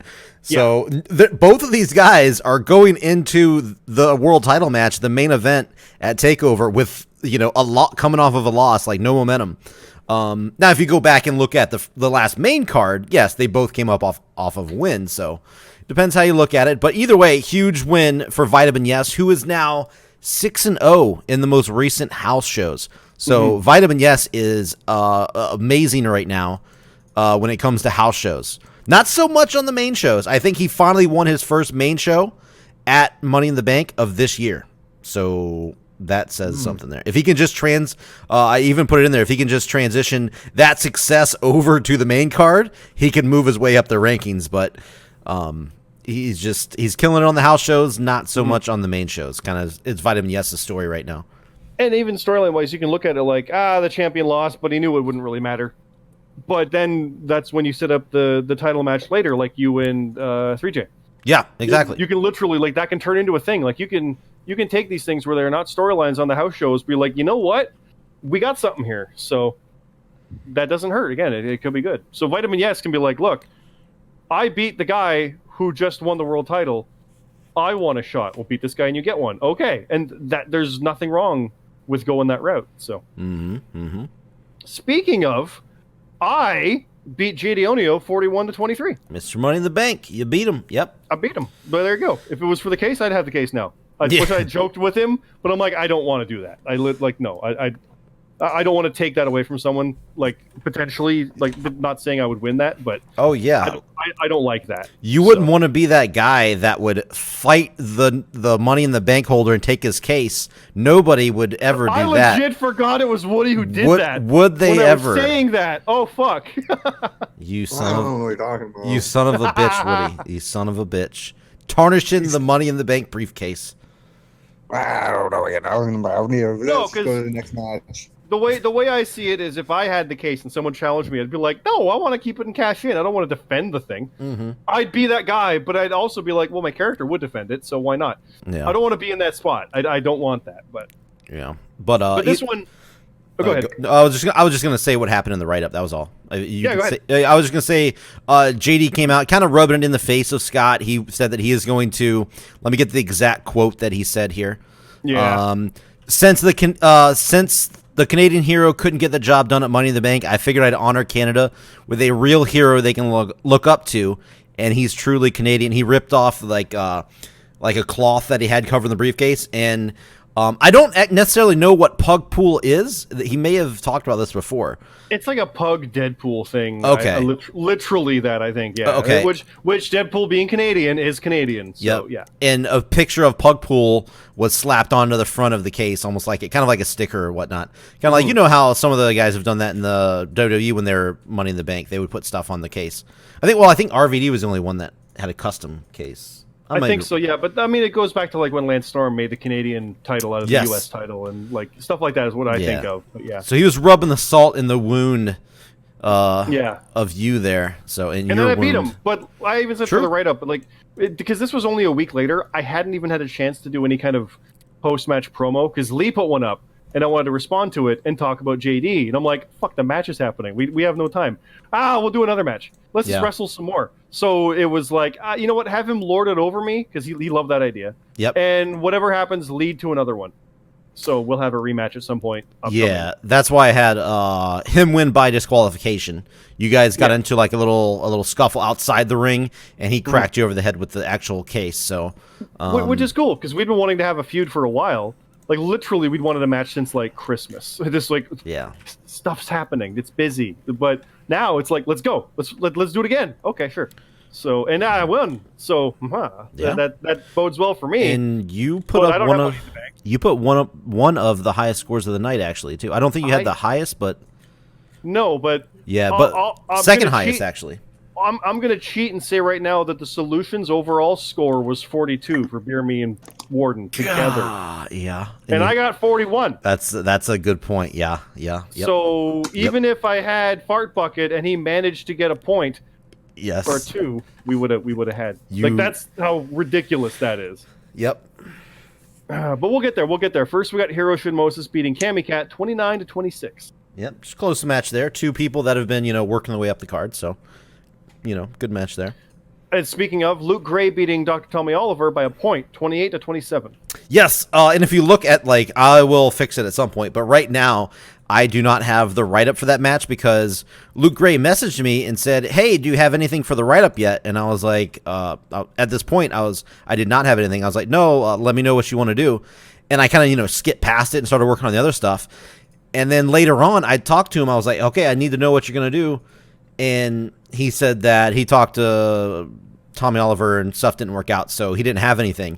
So I just went on and worked on other stuff, and I posted the results and completely forgot about going back. So when I posted the results, there's no write-up for their match. I do plan on going in and putting stuff in. It's going to be more stuff leading to their tag match at TakeOver, the Regulators versus the Kill the League, so just a little bit of more stuff going on between them is going to take place. So, but a little funny behind the scenes thing happened there where I completely forgot to put the write up in there for that match. It happens. But it was close though, 27, 1 point. Yep. And now we have Matt Zion and Rab defeating the Solution, the Warden and Beer Me Jesus, 58-42. I'm just going to say right quick, I know Matt and I were tag champions. And we were not the team, because Matt and Rab were the team for the longest time. The fact that they just beat the former tag champions is ridiculous to me. Yeah, and I definitely got to hear from Woody, but I'll just say this. Matt, Zion, and Rab, they have now won back-to-back tag team matches. And one of those matches are against, I think, pretty much the most well-known, greatest tag team that JRPL has ever seen. So that says a lot. It might even have been, Warden and Beer Me, maybe they got to be separate, and maybe that was the problem, but you can't beat them when it's together. Oh. Yeah. But to be fair, you can't beat them when it matters, when it's the tag titles. That's where the craziness always came in. Yeah, so they'd lose matches like this here and there, but not like this, right, Woody? Yeah, so Woody, let us know what were they saying, what were they thinking, what was their reaction to this loss to Zion and Rab? Warden didn't see this till late, and he was just like, oh, we lost. I think Beer Me was more of the depressed one. He was just like, I'm just done. I'm done. Done? As far as, he was just devastated, huh? Oh, yeah. I think it was, early on, too. It fucked them over. It was really early on. Oh, on the actual AEW show, you mean? Yeah. Oh, on the actual AEW show. That sucks. Yeah. And I made a point that, that's crazy that another Jobber Radio tag team, the actual, podcast tag team, beat them. Yeah. When before it was Lee and Scott that beat them. Mm-hmm. That's true. That is true. So I guess I need to get in there and beat them both. Gotta get in there. 2v1. Yeah. I can beat them 2v1. You can give them the achievement to be beaten by all the Jabba radio hosts. You know what? You just reminded me. Thank you. Beer Me Jesus said that he will get the achievement when they beat Zion and Rab. That he was going to get. He would be the first person to get the beat all JRPL members. JR, yeah, and they ended up losing, so he failed at getting the achievement there. That's I didn't even think about that till you just reminded me. Man, yeah, that's unfortunate because that is one of the more rare achievements to get based on how often Rab, Peanut, and Zion all show up. So no one has it yet. That's what I'm saying. Like that's what I'm saying. Out of all the achievements, it's definitely like the rarest. I think. Mm-hmm. But he it slipped through his fingers. Yeah. But in the kayfabe story, obviously they took the loss because Warden is still in a coma, so it was practically a 2-on-1 match. Beer Me got thrown out of the ring, and Rab picked up Warden's lifeless body, his unconscious body, and held the arm up while Zion forced Beer Me to tag him in, and Warden got thrown into the ring and obviously couldn't kick out and got pinned. So Warden did take the loss. That was his request that for the write-up. He messaged me and said he didn't have time to, put anything in for a write-up, but he wanted to take the pin. So that's kind of kayfabe-wise why they lost to Zion and Rab. Not saying that, they couldn't have beat them legit, but it helps when one of your people are in a coma. So yeah, Zion and Rab, guys, I don't, this is weird to say, but could be one of the teams to beat in the tag team division all of a sudden. Crazy. Maybe. If Matt shows up. That's true. Yeah. He really lost when he no-showed the number one contender match. That really put a damper on me booking him in serious matches. I'll tell you that. So we'll see where they go from here. But a huge win nonetheless. Even though it was a house show, still a big win. Anytime you beat Warden and Beer Me. So, but yeah. Another big win is Team No Chance, Buck N5 with another good win, and Lily Pilly against AHMF, Tigress and Green Machine, 54-47. The number one contenders, and beaten by former champions. They had them for a day, but still. Yeah, Buck N5, Lily Pilly, one of the most tenured tag teams in the division. So obviously they have a lot of experience. They pulled through here, got a big win over the number one contenders. So that says a lot. So good win for Team No Chance. Actually, all members of Team No Chance. No, I fucked that up. That was at Money in the Bank. Never mind. I was going to say Team No Chance swept, but that was at Money in the Bank. So I was literally thinking, and instead I was like, oh yeah, it's not. Wait, no, that was last show. Ignore me. Yeah, ignore me. Oops. Either way, big win. Good stuff for Bucket and Lily here. Another match with bigger stakes was the Drifters, Nathan 8K and Real Deal JRH, defeating the Chaotic Maniacs, Broken Nerd and Baron Ash. This had the winning team go on to challenge at Super Showdown in that ladder match 4-way. The Drifters won 78-50. Yeah, big win, and now they get their quote-unquote rematch. I know it's a 4-way ladder match, but they get a shot at the tag team titles since losing them to Boss Solution. So, first of all, Woody, I'm going to have to ask you, if you end up beating Tigers in Green Machine, are you worried going into that 4-way ladder match to go up against the Drifters as one of those teams? Oh, of course I'm worried because it's in fucking Saudi Arabia. Well, true. Would you rather have faced the Chaotic Maniacs or the Drifters? The Chaotic Maniacs, because I feel like we'd have more of a chance. Okay. Because the Drifters are really, really good. They are very solid. I think they only have one loss on their record. I will say that. And that was when they lost the tag titles. Exactly. That's when they lost the tag titles. So, I mean, if I was in your situation, I would agree. So I think they had a couple non-title tag matches, and they won those. They did.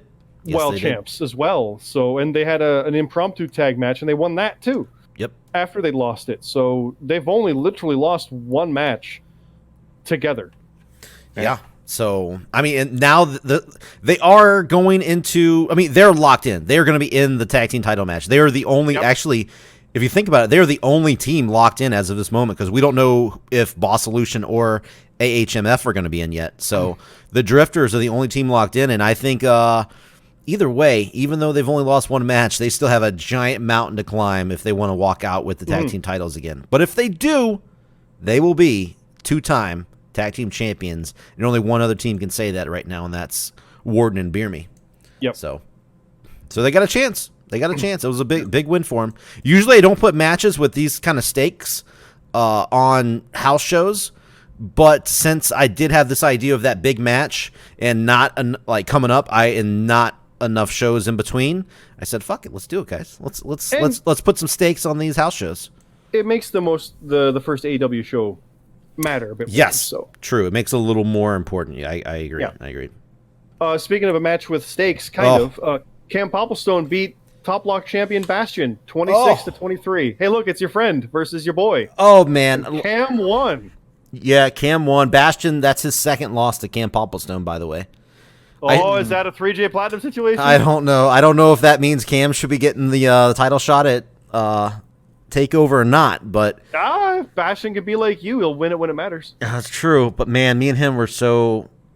We were so devastated. We talked our AEW picks out, and we had a good idea of what we wanted. We had Kip Sabian winning. We had... We talked about Jericho winning, and we switched both of those matches at the last minute and put major points on them. And it really we fucked ourselves hard. Well, considering you're talking about your own, you also lost to Redhead in a First Blood Hardcore match, 4 to -10. That's the next match on the card. So let's just lump that in there as well, then. Yeah. It was a rough night for the UVC, obviously. That was I've only been in the negative scores, I think, twice in my entire JRPL career, and this is one of those nights. Redhead, he was at my house. We watched AEW together. Motherfucker beat me in my own living room, son of a bitch. But no, it was good. I screwed myself. It was all my fault. I second guessed. I have made the I came to the conclusion that I am not going to fucking go against my gut reaction on my picks in the upcoming months. I have screwed myself over on so many house shows lately that I have decided I am going to stick with my guns. If I have a really good gut reaction, I'm going to go with it. And if I lose, at least I'll say, you know what? At least I went with my gut instead of losing like this is a worse way to go. It sucks. I know I'm not the only one. I know I'm not the only one losing that way. But it depends on the company, because you can be like, oh, there's no way WWE would do that, and they do it. Yeah. But AEW, they wouldn't do that. I was right. So it's like maybe it's a bit smarter with this kind of company. Be like, you know what? Don't second guess it, because it's a different booking team for Ring of Honor, for AEW, for NXT, for W. You got to keep that in mind. So like, would they do it? Yeah. I don't know how many different times I've been in the chat during a WWE show, people going, oh my God, I can't believe they would do that. It's like, that's the whole point. You got to think if they would or not. And if you don't think it, well, then cool. But does it make sense? No. But you got to predict what they would do. Does that make sense? And you go down that path. So, yeah. Yeah, the whole Jericho, I really got... The match I lost my match with Red on was the Jericho Omega match. The main event. Yeah, the main event. I put 7 on... I put 7 on Omega. He put, I think, 3 on Jericho. Excuse me, sorry about that. And that was the big swing there at the end. And man, Jericho, that was the very first match I was sure of by watching. I did so much research. I watched all the Elite videos. I watched all of the American Nightmare family videos or whatever, building up to this pay-per-view. And I was more than confident Jericho was going to win. But somehow when I submitted my picks, God damn it, I picked Kenny Omega for 7. I don't even know what I did wrong. I don't know where that swing came in. But I fucked myself, and that's what happens. And I lost. I feel you. Did you do the same thing? I did. As soon as I submitted, I was thinking about it. I'm like, Jericho is fucking winning this, because I was so confident that Hangman Page was going to win that battle royal. Mm-hmm. I was like, they're not going to do face versus face. They're probably going to do like a face versus heel. I'm like, God damn it, Jericho's winning. Yeah. Once I got into it, I knew I fucked up because, once we got into the show, that is, I knew I fucked up because the only reason to go Kenny Omega versus Hangman Page for their world title would be to be an unpredictable show. Like Chris Jericho versus Hangman Page, in my opinion, is an obvious who's going to win the world title. But Omega versus Hangman would be a more unpredictable match. So that was my only chance. I was trying to like make myself feel good, like, oh, they'll totally do that. They'll totally do that. And then I was like, they're not going to do that.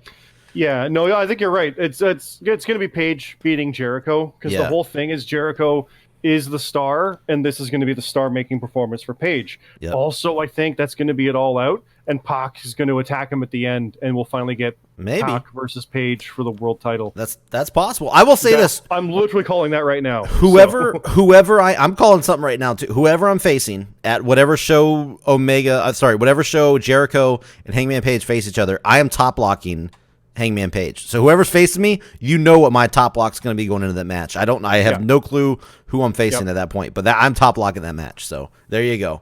But no, congrats to Red. Congrats to Camp Hopplestone on beating me and Bastion because just being real, it's not the easiest thing to do. So congrats on that. It's not only that, but it's 2 solid members. It's 2 UVC members. It's 2 champions. Yeah. So congrats to both you guys. Those good wins. So Woody.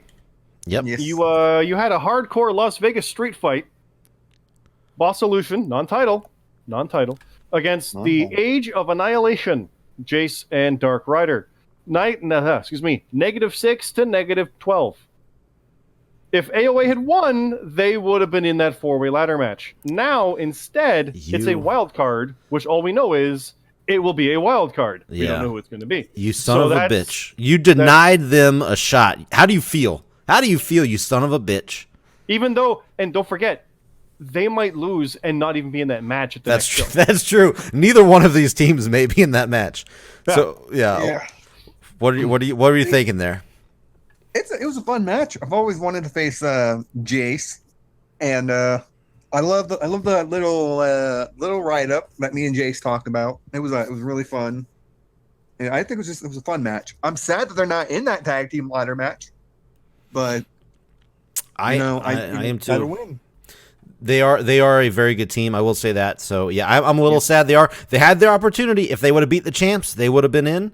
But if you don't win, you don't win. So I mean, I'm more than confident they're going to get another shot. Somewhere down the road if they keep putting wins together because they do have a good record as a team.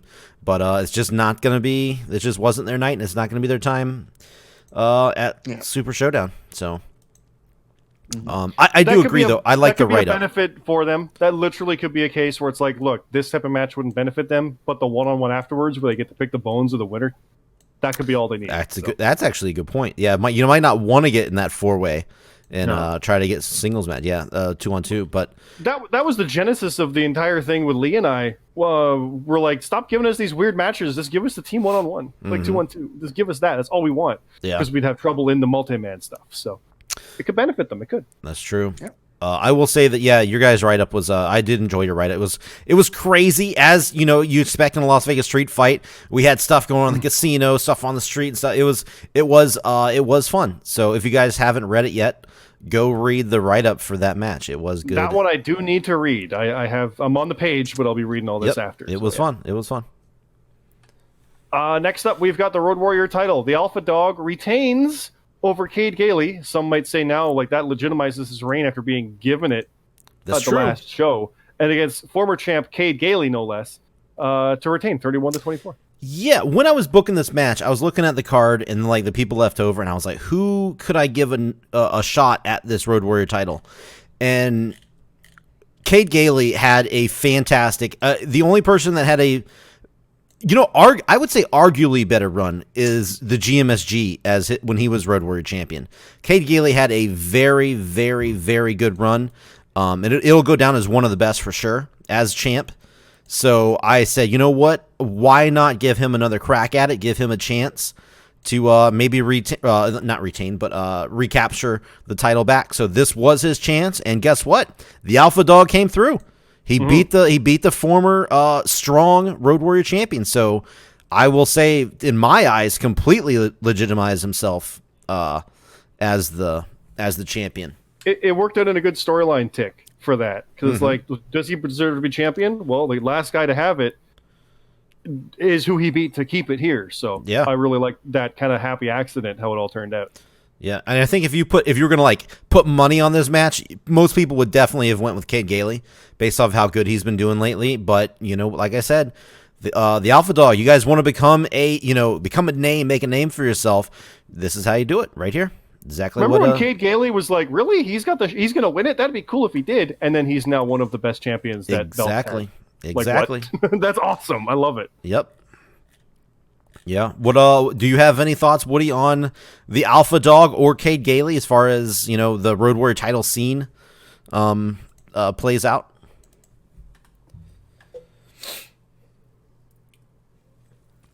That's a no. That's a no. That's gotta be a no. That's a no. Okay, so I guess moving on. Moving on is the main event, which I literally had to scroll down and read. To sorry. like, did he say something? Oh, no, it was you say something. Pick of you. Oh, I see.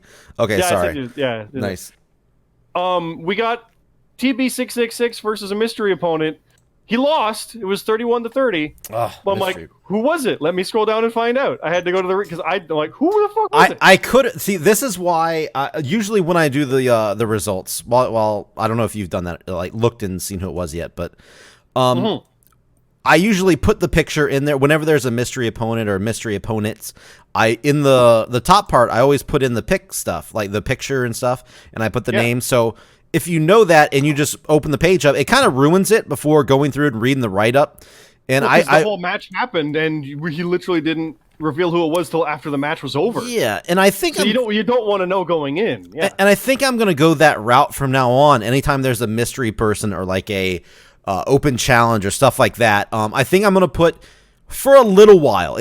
I will change on the site. I'll end up going in and putting who that person is later, but just the initial, like when I first put the results in, just to leave it as a mystery until you go down and read the results, the write-up. I'm going to leave it the mystery. You're going to have to go read and find out and read how they're revealed and all that kind of stuff, because that's where a lot of the fun comes in. Mm-hmm. So I can relate to that, because like the whole thing with Red, it was like the headline wasn't Red turns on Scott and beats him up. No, it was Scott's big announcement. Yeah, exactly. You got to read to see what it is. So you want to watch. Too many people wanted to see the result, but no, you want to actually see it unfold. That's more fun. Yeah. So now that we're talking about it, obviously we can reveal who it was, and it was that guy Jack. And I love how you had fake outs. Is it Cross? Is it Lee? Who is it? Yeah. And then gets the win. And we reveal it's that guy, Jack. That was cool. Yeah, because the lights... I literally found that out like 5 minutes ago. So. Yeah, because the lights went out, and, that's kind of Cross's thing where lights go out, and all of a sudden he's got the black gunk everywhere. So it's like, oh, God, is it Cross? But then it comes up, the lights come back on, and it's just somebody to mask. And the most recent person that we've seen with a mystery gimmick with a mask kind of is... the Dark Rider, even though it's a different mask, it's like, could it be Lee? Could he be where? Because Lee was not on this show, so he held this one out exactly. Yeah. So it's like, what is it, Lee? What the hell? But it's like, wait a minute, this guy's got a bigger body, and actually, a lot of people did not think it would be that guy Jack because he lost a match and said he was leaving the JRPL to Kev. But his pick base is Goldberg, who obviously has a bigger body. He's a bigger, got a bigger frame. But he came to me, that guy Jack did, and told me that when he was facing Kev, he said, if I lose, I'm done with the JRPL. He was legit. He was like, I'm done. I'm not predicting anymore, except AEW. He said, I will only predict AEW shows from now on. So I got to thinking, I was like, wait a minute, why don't we make this like a thing? I'm not going to reveal, like, he's just not going to all of a sudden just show back up and just, hey, wait a minute, why is he on the card? I wanted to put a mystery out there because he is he's one of the massive AEW, fans, hardcore fans out there. That guy Jack is. And TB666 is also known as one of the bigger AEW fans in our Discord and in the JRPL. So I wanted to give them the main event, if that makes sense. That's kind of why these guys were both booked, because TB666 is not a main eventer at the moment. He has before, but he's not currently. So if people are wondering, well, why the hell is he in the main event? Why are we getting this mystery person? It's because they're big AEW fans, and I wanted to give them the moment of being in the main event at the first show. So that's why they were booked, in case people were wondering, well, why the hell? That's why. But I also decided to go with the story and give that guy Jack a new element to his character who is only going to be at AEW shows. And since he won, I just decided to double down on a story and said, you know what? I'm the king of these AEW house shows. Nobody's going to beat me. So he's almost this unofficial, like, let's see who can beat me at an AEW show, if that makes sense. So that's the kind of character that guy Jack is going to the character he's gonna like kind of arc into and change and morph into. So that's what? Awesome. Yeah, It's interesting. So yeah, what are your guys' thoughts? Nobody's really ever done that. Like, I'm only doing one brand, and I mean, he kind of did that before, where he's like, I'm only doing house shows because he was getting really fed up with WWE. There's a lot of fans out there, and that's 100% fine. But now I'm only doing AEW. So what are your guys? I guess Woody will ask you first. What are your thoughts on somebody going that route and just doing one brand? It's different, and it's a good different. Like, I want to see where this goes. I want to see what kind of character, like, he's gonna change into, or just like, I want him to find his groove, find his niche. Yeah, he has struggled before in the regular main shows, so I think it would be cool to see how he can do here. I mean, and it's all in his hands now. I gave it to him, so we'll see if he can, where it goes. But what are your thoughts, Scott? Well, I love the idea of this is a way to bring a character back and make it relevant immediately without tying it to what it was. Because the whole thing was, well, wouldn't he want revenge on the guy who drove him out? No, no, that's just retreading something again. This is a vastly different and unique idea, and I love it. And I'm already like, oh, I kind of want to get in on that. I want to face him there. That's the reaction you should want. You should all want to be involved in one that kind of thing. So that's cool. I'm like, well, I like that. That's cool because you only get to face him maybe like 2-3 times a year. It's like, what? He just made himself Lesnar. This is what he did. He Lesnar. kind of. And it's funny because he's Goldberg, so he's very similar. Yeah. Yeah. You know the best thing? I know it was by a point, but he won. He did. It was like a cross situation where it's like, he got to win, and he won. It's like, oh, that's awesome. Because now it's like, oh, I want a chance to face him. See you in August. Like, what? Yep. And that's cool. And 100%, like, going into this, that was not my intentions as far as when I booked the match. I initially booked the match just like I already said. I wanted it to be, something special for guys that really like AEW. So that's why I booked it. But when I saw he won, that is when I, like, on the spot, I was like, okay, how can I, like, turn this into a thing? And that's when I decided to make him, like, the king, quote unquote king, or, of AEW. So yeah, now it's almost going to be like, who can face that guy Jack and who can beat that guy Jack at the AEW shows going forward, kind of. So that could be an interesting development. We'll see where it goes. There's something new added to the card. And like I said, as we go, I mentioned this before, AEW shows may turn into main cards. They may turn into main cards based off of popularity, now that they're going to be getting television in the future and stuff, and how often they do events. It is very possible AEW will become main shows. So just letting people know, you might want to start brushing up on your AEW at some point. But right now, at least for the first, I would say probably at least for most of 2019, it's probably going to remain house shows. So just a heads up. Considering how their next ones go, it looks like 2 streaming events, similar to how like Impact has like Code Red, or like United We Stand was an internet pay-per-view, but it wasn't like a pay-per-view. Like, you couldn't order it on normal pay-per-view. It was a fight show. Yeah. But Rebellion was, and Homecoming was, and Slammiversary will be. So it's that kind of thing. It looks like Fyter Fest and Fight for the Fallen are those kind of shows. Yeah. But then All Out at the end of August, which is like their Labor Day thing. That one will obviously be a proper pay-per-view, so that will likely be their next one. But then we have no idea what their plans for the end of the year is. Like, are they going to do nothing until, like, whatever Double or Nothing 2 is in May? Probably not, but that's the kind of pacing we might have for that. So then again, weekly TV makes it all different, and they might go monthly with pay-per-views. We really don't know what they're going to do at this point. So that's true. That is true. I think Fight for the Fallen's being streamed. That doesn't mean it's one we'd cover, though. Yeah. Because Ring of Honor does one every month, but they're not all pay-per-views. Yeah, I've had a lot of people already come to me and ask me, hey, are we covering Fight for the Fallen, Fyter Fest, and stuff like that? I'll just say it right now for those who I haven't already told and that hear this. As of this moment, my answer is I don't know yet. I'm going to wait and see how they present it. Is it going to be, are they going to give a full, like 10 match card? Or is it going to be like something that's even predictable? Because a lot of those shows, like for example, like the Ring of Honor does, they don't even release the full card and stuff like that. So there's would be no way to predict those matches. It all really depends how they present the show, and I just have to wait and see how it unfolds. Well, look at it this way. We did the G1 Supercard for Ring of Honor, and there was a show April 14th. It was a streaming show on their Honor Club called Masters of the Craft. We didn't cover that. Yeah, exactly. It's not a pay-per-view, but it's still like a purchasable stream, but it's not pay-per-view. Exactly. The Crockett Cup, we didn't cover either. It wasn't one of those either. We didn't cover War of the Worlds. We didn't cover State of the Art. Exactly. We'll probably cover Best in the World. That's going to be in June. Yeah, that's their a full pay-per-view, and I'm like that. That's how that works. So yeah, that's what we're thinking for Fighter Fest and Fight of the Fallen. They're probably going to be streaming.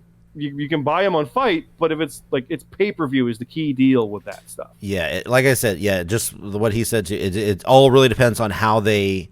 If it is a pay-per-view, we will cover it. If it's not a pay-per-view, we won't cover it. If they turned it into one, well, here we go. So it's not like that hasn't happened before, where we're 3 weeks out and suddenly, what's a crown jewel? Okay.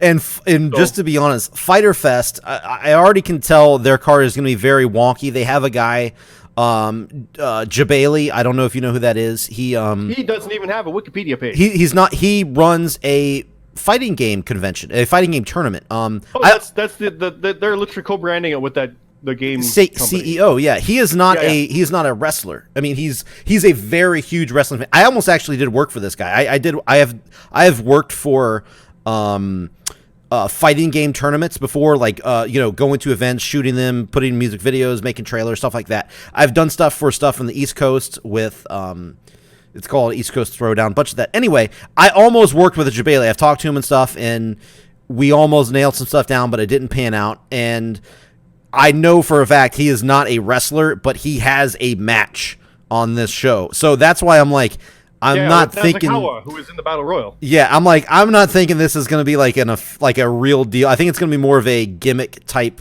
show where they're going to involve a lot of video game stuff. So, I mean, who knows? Like I said, I could be wrong. They could go full bore, and it could be a pay-per-view event, but we just don't know yet. So we're just going to have to hide and watch, kind of. So that's my answer. I know it's not an actual answer, but we're just going to have to hide and watch and see and wait and see. That's why we don't cover like United We Stand for Impact, even though it was a $20 show or whatever it was. It was like, it's not on pay-per-view. It's an internet pay-per-view, but that's where we literally are drawing the line on these. Yeah. So. Because I know it comes up every time. It's like, no, we don't cover those. Same with like the Shield's Final Stand. Exactly. Yes. Yep. It's like, it's an event, but it's no. It's not really. It's not one of those. Yeah, it's more of a named house show. So. Yeah, but it's not even like, I know that's how we kind of draw the line on it, but that was literally, hey, this weekend on Saturday it's going to be the Shield's thing. Like, what? Plus, there was only 2 matches announced, for crying out loud. Yeah. But it's like, Crown Jewel does it count? Yeah, it's a goddamn pay-per-view. They're calling it that. That's on their criteria. It is, and blah blah blah. So. Yeah. So anyway, I guess you want to just talk about what's coming up real quick. There's not too much announced, so we can just talk about the big matches that are announced. No, yeah. Let me find it here. We've got the world title, the number 1 contender from that 4-way or 3-way, Jonathan C.T. Martin challenging Tino. We have Bastion defending against someone that you still hadn't decided and said you might decide tonight for Top Block title. I was thinking about that. I really didn't look too much into it as I said that because we got really involved and stuff. I will say, you got some time. There are. I mean, I think there are valid arguments for Cam Popplestone. He did beat Bastion clean. I know it was a house show, but he beat him clean. He's been, relatively successful in the in title matches before. He's a former UV champion, Road Warrior champion. I don't know. I guess I'll have to look into it. I say as of right now, that's the person I'm probably leaning the most towards since he just beat Bastion in a non-title match. But that's literally what was with you and 3J. It's correct. A very nice mirroring of the story. So correct. Yes. Mm-hmm. Hey, Woody, you and the legit boss 2K are defending against Tigress and Green for the tag titles. And then whoever wins goes into that 4-way. Yep. I don't know if that's like a reward, if that's just like a death sentence. Like, We'll see. Give me what's your confidence level? I know we're like a week out, but what's your confidence level going into this match with Tigers and Green Machine here? this NXT card looks to be insanely unpredictable. Insanely unpredictable. Yeah, I actually haven't even looked at it yet, so. Oh man. I know they have a good. I know they have a 4-way ladder match, which is ironic, but Yeah, actually, yeah, it's funny. yeah, actually, just to pause one second, just before you do, say that, I actually was going to make the match that is our 4-way ladder match a 4-way Ultimate X match. That's what it was originally going to be, but then I was like, that doesn't make sense, and I had that planned for a while, by the way. That's not like anything I just came up with off the spot. I was going to do a 4-way Ultimate X match for the tag team titles, something that's never been done before, and I was like, you know what, goddamn, the Tournament of Death is just about to have Ultimate X matches, so I'm like, that's going to be redundant. It's going to be, weaken it some, so I just switched it to a ladder match, which the tag team titles have, history being defended in ladder matches, so I think that would be fun. So that is why I did switch it from an Ultimate X match. What are your thoughts on that, Woody? Do you think that would have benefited you more if you get into that match, or do you think a ladder match would? Oh, I think a ladder match. I like, I've won an Ultimate X match before, but I've also won a ladder match, and I think I'm more comfortable with the ladder match with the rules. So probably the ladder match. Gotcha. I'm so sorry. Earlier I cut you off. What were you saying? Do you remember what you were saying earlier? I'm not confident at all with this takeover. Probably less than 50%, maybe like 40, 35. Wow. Well, man, I wish it just doesn't. It looks unpredictable. Man, I'm not looking forward to looking at it and looking at the actual card. I am not, as far, the UV title is not on the line because it is being defended in the Tournament of Death, so you won't see it defended at this show. I do not know what my match is going to be yet, so we'll see when we get there. But I wish I got a word from Tigers and Green Machine, because this is kind of a spur of the moment. They didn't know that they were going to really embark on a tag team run, but once they defeated the tag team champions, once they beat you guys in a non-title match at Money in the Bank, I mean, it kind of only makes sense to give them that shot. So we'll see what they can do. We'll see how confident they are. It's hard to believe, but yes, it's next week. Jesus Christ, it is. It is there. Yeah, there is one other match announced. It was the final spot in the tag match, but now there's going to be a wild card, so it's for a spot. It is the Regulators, Luke Gray and Fart Bucket, versus Kill the League, Hiroshi Moses and Dr. Tommy Oliver. Fantastic. The way Fart Bucket points go, I would say go with Kill the League, but it's a goddamn takeover. Who the hell knows? Yeah. What are your thoughts, Woody? Because these could be potentially opponents for you. One of them will be if you make it. Yeah, if that's what I mean. If you make it, you'll be facing one of these teams. I don't know what to think, because both these teams are fairly new, so I don't know what to think, to be honest. As far as the Regulators, this is their first tag match ever, so yeah. It is. So and again, it's an opportunity. Spot. Like, let's see how they work. Yep. Right. It's all. Sometimes that's all it takes, and you never know. That's true. Look at the Drifters. That's literally what the Drifters was. Yep. And look at them. They're one of the strongest teams in the division now. So who knows? Crazier things have happened. The Regulators. I feel it's dirty. Hard to say, isn't it? It's I just feel dirty saying it, but the Regulators could walk out. There's 3 capital E's on that, so yeah. They could walk out winners and in a tag team title opportunity. That would be insane. And it's a ladder match, so it's very winnable. Yeah. On Super Showdown, which is probably going to have like 10 or 11 matches. Yes. So plenty of opportunities to get 5 in a row. A lot of points. Yeah, you're going to have a lot of opportunities for somebody to make it way up the ladder. Yep. That's I also wanted to put that as the main event for Super Showdown, because the tag team titles have not really got a lot of main event spotlight. They've had some, even like you, Scott, you and Matt Zion were the last ones really to main event the tag team were in the tournament, so yeah, we had that. Yeah. But outside of like a tournament setting, no, it's not main evented in a while, so yep. Kind of cool to see that happening. Yeah. Yeah, I wanted to, kind of put a spotlight on the tag team titles a little bit, trying to give some more love to the division. So This is a big major match, and no telling what could happen. I need to go in there and edit and put in the drifters since they actually qualified, so I need to go do that sometime soon. Mm-hmm. But and that's all that you have right now. Well, I have the match right below that. Not on what I've got. Let me hit refresh. Okay. There's no face there, but it's the 30 that's super. What I mean. I don't have another match. Well, what are you talking about? The 30 superstar battle royal, the largest battle royal in JRPL history. Well, that's a Super Showdown. Oh, sorry. I thought you were. I kind of moved on to Super Showdown. I'm sorry. Yes. No. So yeah, that's literally we have the 4-way and that battle royal. That's it. So yeah, there's nothing else announced right now for either card. Sorry. Yeah. So that battle royal, the winner will be getting. They will be the #1 contender for the Top Lock title at Extreme Rules, which is in July, and they get to pick the stipulation at Extreme Rules.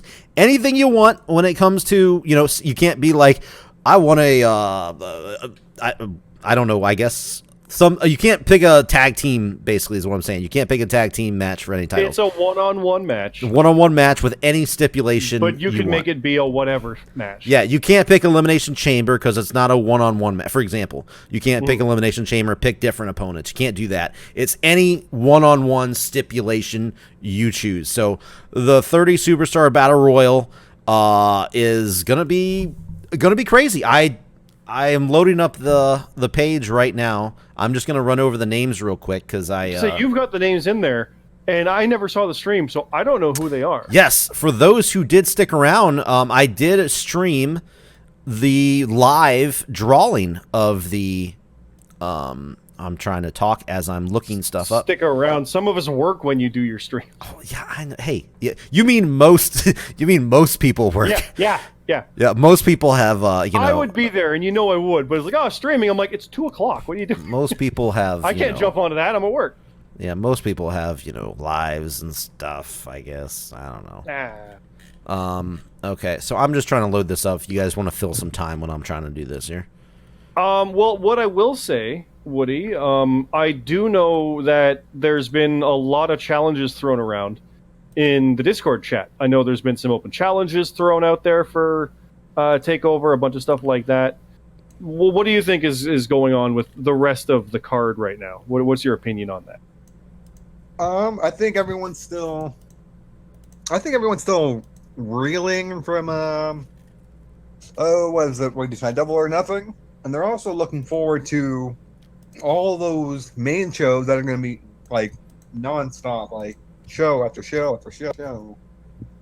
Well, yeah, I'll bring something up here with what the upcoming card's going to be. And actually, I got to slot one in because there's TakeOver coming up in a week and Super Showdown a week after that. And hey, public service announcement, that's like 11:00 a.m. on a Friday. Yeah. So it's going to be a weird pick thing. And we had people miss the last 2 Saudi shows because they forgot. And it was like, oh, crap. So don't forget, it's like a weird time on Friday. The June WWE show is Stomping Grounds. And then if Fyter Fest is a thing, it'll be a week after that. And then Slammiversary's in there. Yeah. But forgive me, a week after Super Showdown, in between it and Stomping Grounds, will probably be Best in the World for Ring of Honor. Ring of Honor house show, yep. And then Fyter Fest if it's a thing. But Slammiversary is there with Fight for the Fallen if that's a thing a week later. Extreme Rules. It's going to be day crazy. After that. It's going to be fucking nuts, then, basically. And then it's TakeOver Toronto and SummerSlam in August. And we now know All Out is going to be the end of August. So August 31st. And then, of course, that's when you get into like the fall with your Survivor Series and your Crown Jewels and Hell in the Cells and stuff, plus Best in the World and Final Battle. Basically, but you know what I mean. It's going to be nuts. Bound for Glory's in there somewhere, and fuck. Yeah, in October. So basically, yeah, this leading up to SummerSlam, there. If you like to predict pay-per-views, we got plenty for you. There's all kinds of shit coming. It's going to be action-packed, and I have the Battle Royal participants. Hey, we filled your time. So, at Super Showdown, in the largest Battle Royal in JRPL history, 30 Superstar Battle Royal, here are the participants. I'm literally just going to go straight down and just name them all. Here you go, for those who have not heard this yet. The GMSG, Cam Popplestone, Dr. Tommy Oliver, Chappers, Jay Diano, The Alpha Dog, Lily Pilly, TB666, Spring Tigress, Ash, Rab, Jut 9, Brandon 23, CJ Blackthorn, I almost said CJ Platinum, Woody, Adonex, Daddy Fatsack, 3J Platinum, there he is, Matt Zion, Peanut is my bitch 69, Scott, Hey! LJ, Tom, The Dark Rider, Bastion, what? Redhead 12, Vitamin Yes, Super Hippo, CM Carlito, and last but not least, Hawk. So those are the people that are confirmed right now. Now, there are a lot of names. This is a Saudi Arabia show. There's a weird deadline, as we just talked about. There's gonna be people that no show this event. And by the way, if Bastion is the champion, if he defends at Takeover, he will not be. A reserve will take his place. So if he loses, Bastion will be in this battle royal. So just that's what happens there. So I'm just gonna read the reserves real quick, just in case. I guarantee you, like Matt Zion is probably not gonna post his picks. I would guess Peanut is my bitch probably won't either. There's probably going to be several reserves. So here we go. Here are the reserves. Nate Myers, XO Liquid Vamp, Alaska Brown, Kyoko, Jonathan CT Martin, Real Deal JRH, Nathan 8K, Dave Smell My Fart, The Finn, Buck N5, Captain Charisma, Modstep, Bear Nash, Switchblade, Peanut. We're not going to get down to those bottom names because those are going to be in order, but I just wanted to pick a bunch of reserves just in case. So those are reserves that can possibly be in the Battle Royal for this shot at the Top Lock title. So you guys, you didn't hear my fucking name. I didn't get drawn. I didn't even draw myself. And this was all random. I included every active superstar, even complete rookies. Switchblade is a reserve. So everyone has a possibility here, and those were the 30 that got drawn. Everybody had a possibility. So Scott and Woody, you guys, your names popped up. What are your thoughts? I guess, Woody, we'll start with you. You have a possibility to get another Top Lock title shot, even though you are a tag team champion. This is a possibility that could happen. What are your thoughts? I mean, winning a battle royal in Saudi, I think that would be a cool story, I guess. And we'll see what happens, I guess. I mean, holding tag team and Top Lock, it's something. Just something, I guess. I would say if you win the Battle Royal, which is obviously just flat up who has the highest score, I think that you probably also would have done really good in your tag match. If you are, in fact, in that tag team ladder match. So there's a good possibility that if you won the Battle Royal and you were in that 4-way ladder match, my guess is you probably would have won both. So Unless Boss was the one getting 5 in a row.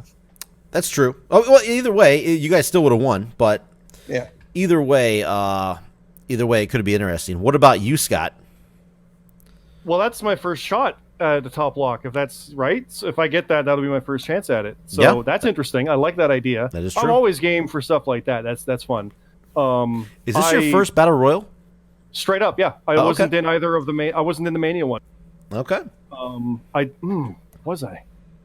No. I don't think you were. Well, I don't know. I don't remember. If I'm correct, I was in the Royal Rumble, the first one, and then I wasn't in the Greatest Rumble until I got in as an alternate. Yeah. I think that's the one I'm thinking of. And then I was in the second Rumble. Mm-hmm. And that's it. So I don't think I was in the Mania Battle Royal, either of them. I don't think I was in. I know I wasn't in this year's, and I'm pretty sure I wasn't in last year's. I think Lee was. Yeah. But that's it. So I've never been in a normal Battle Royal. So that's all you have to do is have a higher score than 29 other people. Oh, that's it. Okay. That's all you have to do. It's going to be super hard to win. It's going to be super hard to win. I've had some great points here and there, and it's funny, but I did great at Crown Jewel and Super Showdown, or Greatest Royal Rumble. So I've done good at the Saudi shows. So I have a pretty good shot going in here. Saying that, who knows what the fuck it's going to actually be, but yeah. But polar opposite. No, that's polar cool. Opposite in that matter. Polar opposite. Yeah. Speaking of your polar opposites, Woody, I just wanted to point out, say you guys do defend your titles at TakeOver. Say you are in that ladder match at Saudi Arabia. I don't know how. I know everybody's familiar with how bad your experiences have been in Saudi Arabia, but I don't think you realize that not only have you lost 2 titles in Saudi Arabia, you lost the world title in Saudi Arabia in a ladder match. Yeah. It was you already have the loss in a ladder match. Like, if you get to that opportunity, get to that spot, all the cards are stacked against you. So it would be a very interesting story to see what happens with Woody and your title defense if you get there. I've never been like going back at it. I've never been pinned or submitted to lose a title. Really? I haven't thought of that. Yeah, Top Lock was a submission match. Interesting. It was a submission match? I think it was a submission match against Tom. Hold on, let me load this up. I don't trust you. I'm gonna go to let's see. That's when you won the title or lost the title? Lost the title. It was at the first Saudi show, I think. And that would be what? What was that? Crown Jewel? Oh no, you lost the world title to Ash at Crown Jewel. Okay, and that was ladder. The Top Lock was the greatest Royal Rumble, and it was a submission match. Greatest. There it is. Yes, the greatest Royal Rumble. You are correct. Yep. Submission match. So you are correct. Yeah, you've lost 2 titles, Top Lock and World, in a submission and ladder match.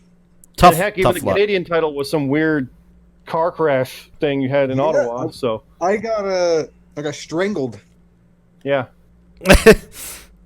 Interesting. That's a ridiculous statistic. It's because the guy refused the job out. That's what he's a goddamn Shawn Michaels. Yeah, no, that's like me. I'm like, all right, you can put me in a battle royal. I want to be the one to throw the first man out. Yeah. I know I'm going to be targeted to be the first one thrown out. It's already storyline fun with that. So.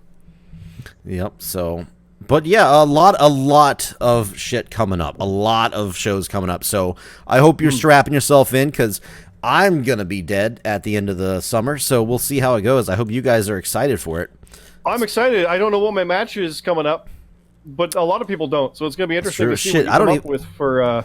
Yeah, I don't even Takeover. know. I don't even know my match for Takeover. I guess since it's in a week, I need to start building that right now. Now that we got we got the results for Double or Nothing, it's time to start working on that card. So in the coming days, it'll be a week from right now. Like it'll be ending now. Yep. So ish. Yeah. So I will be working on this card for the coming days. It'll be filled out. So.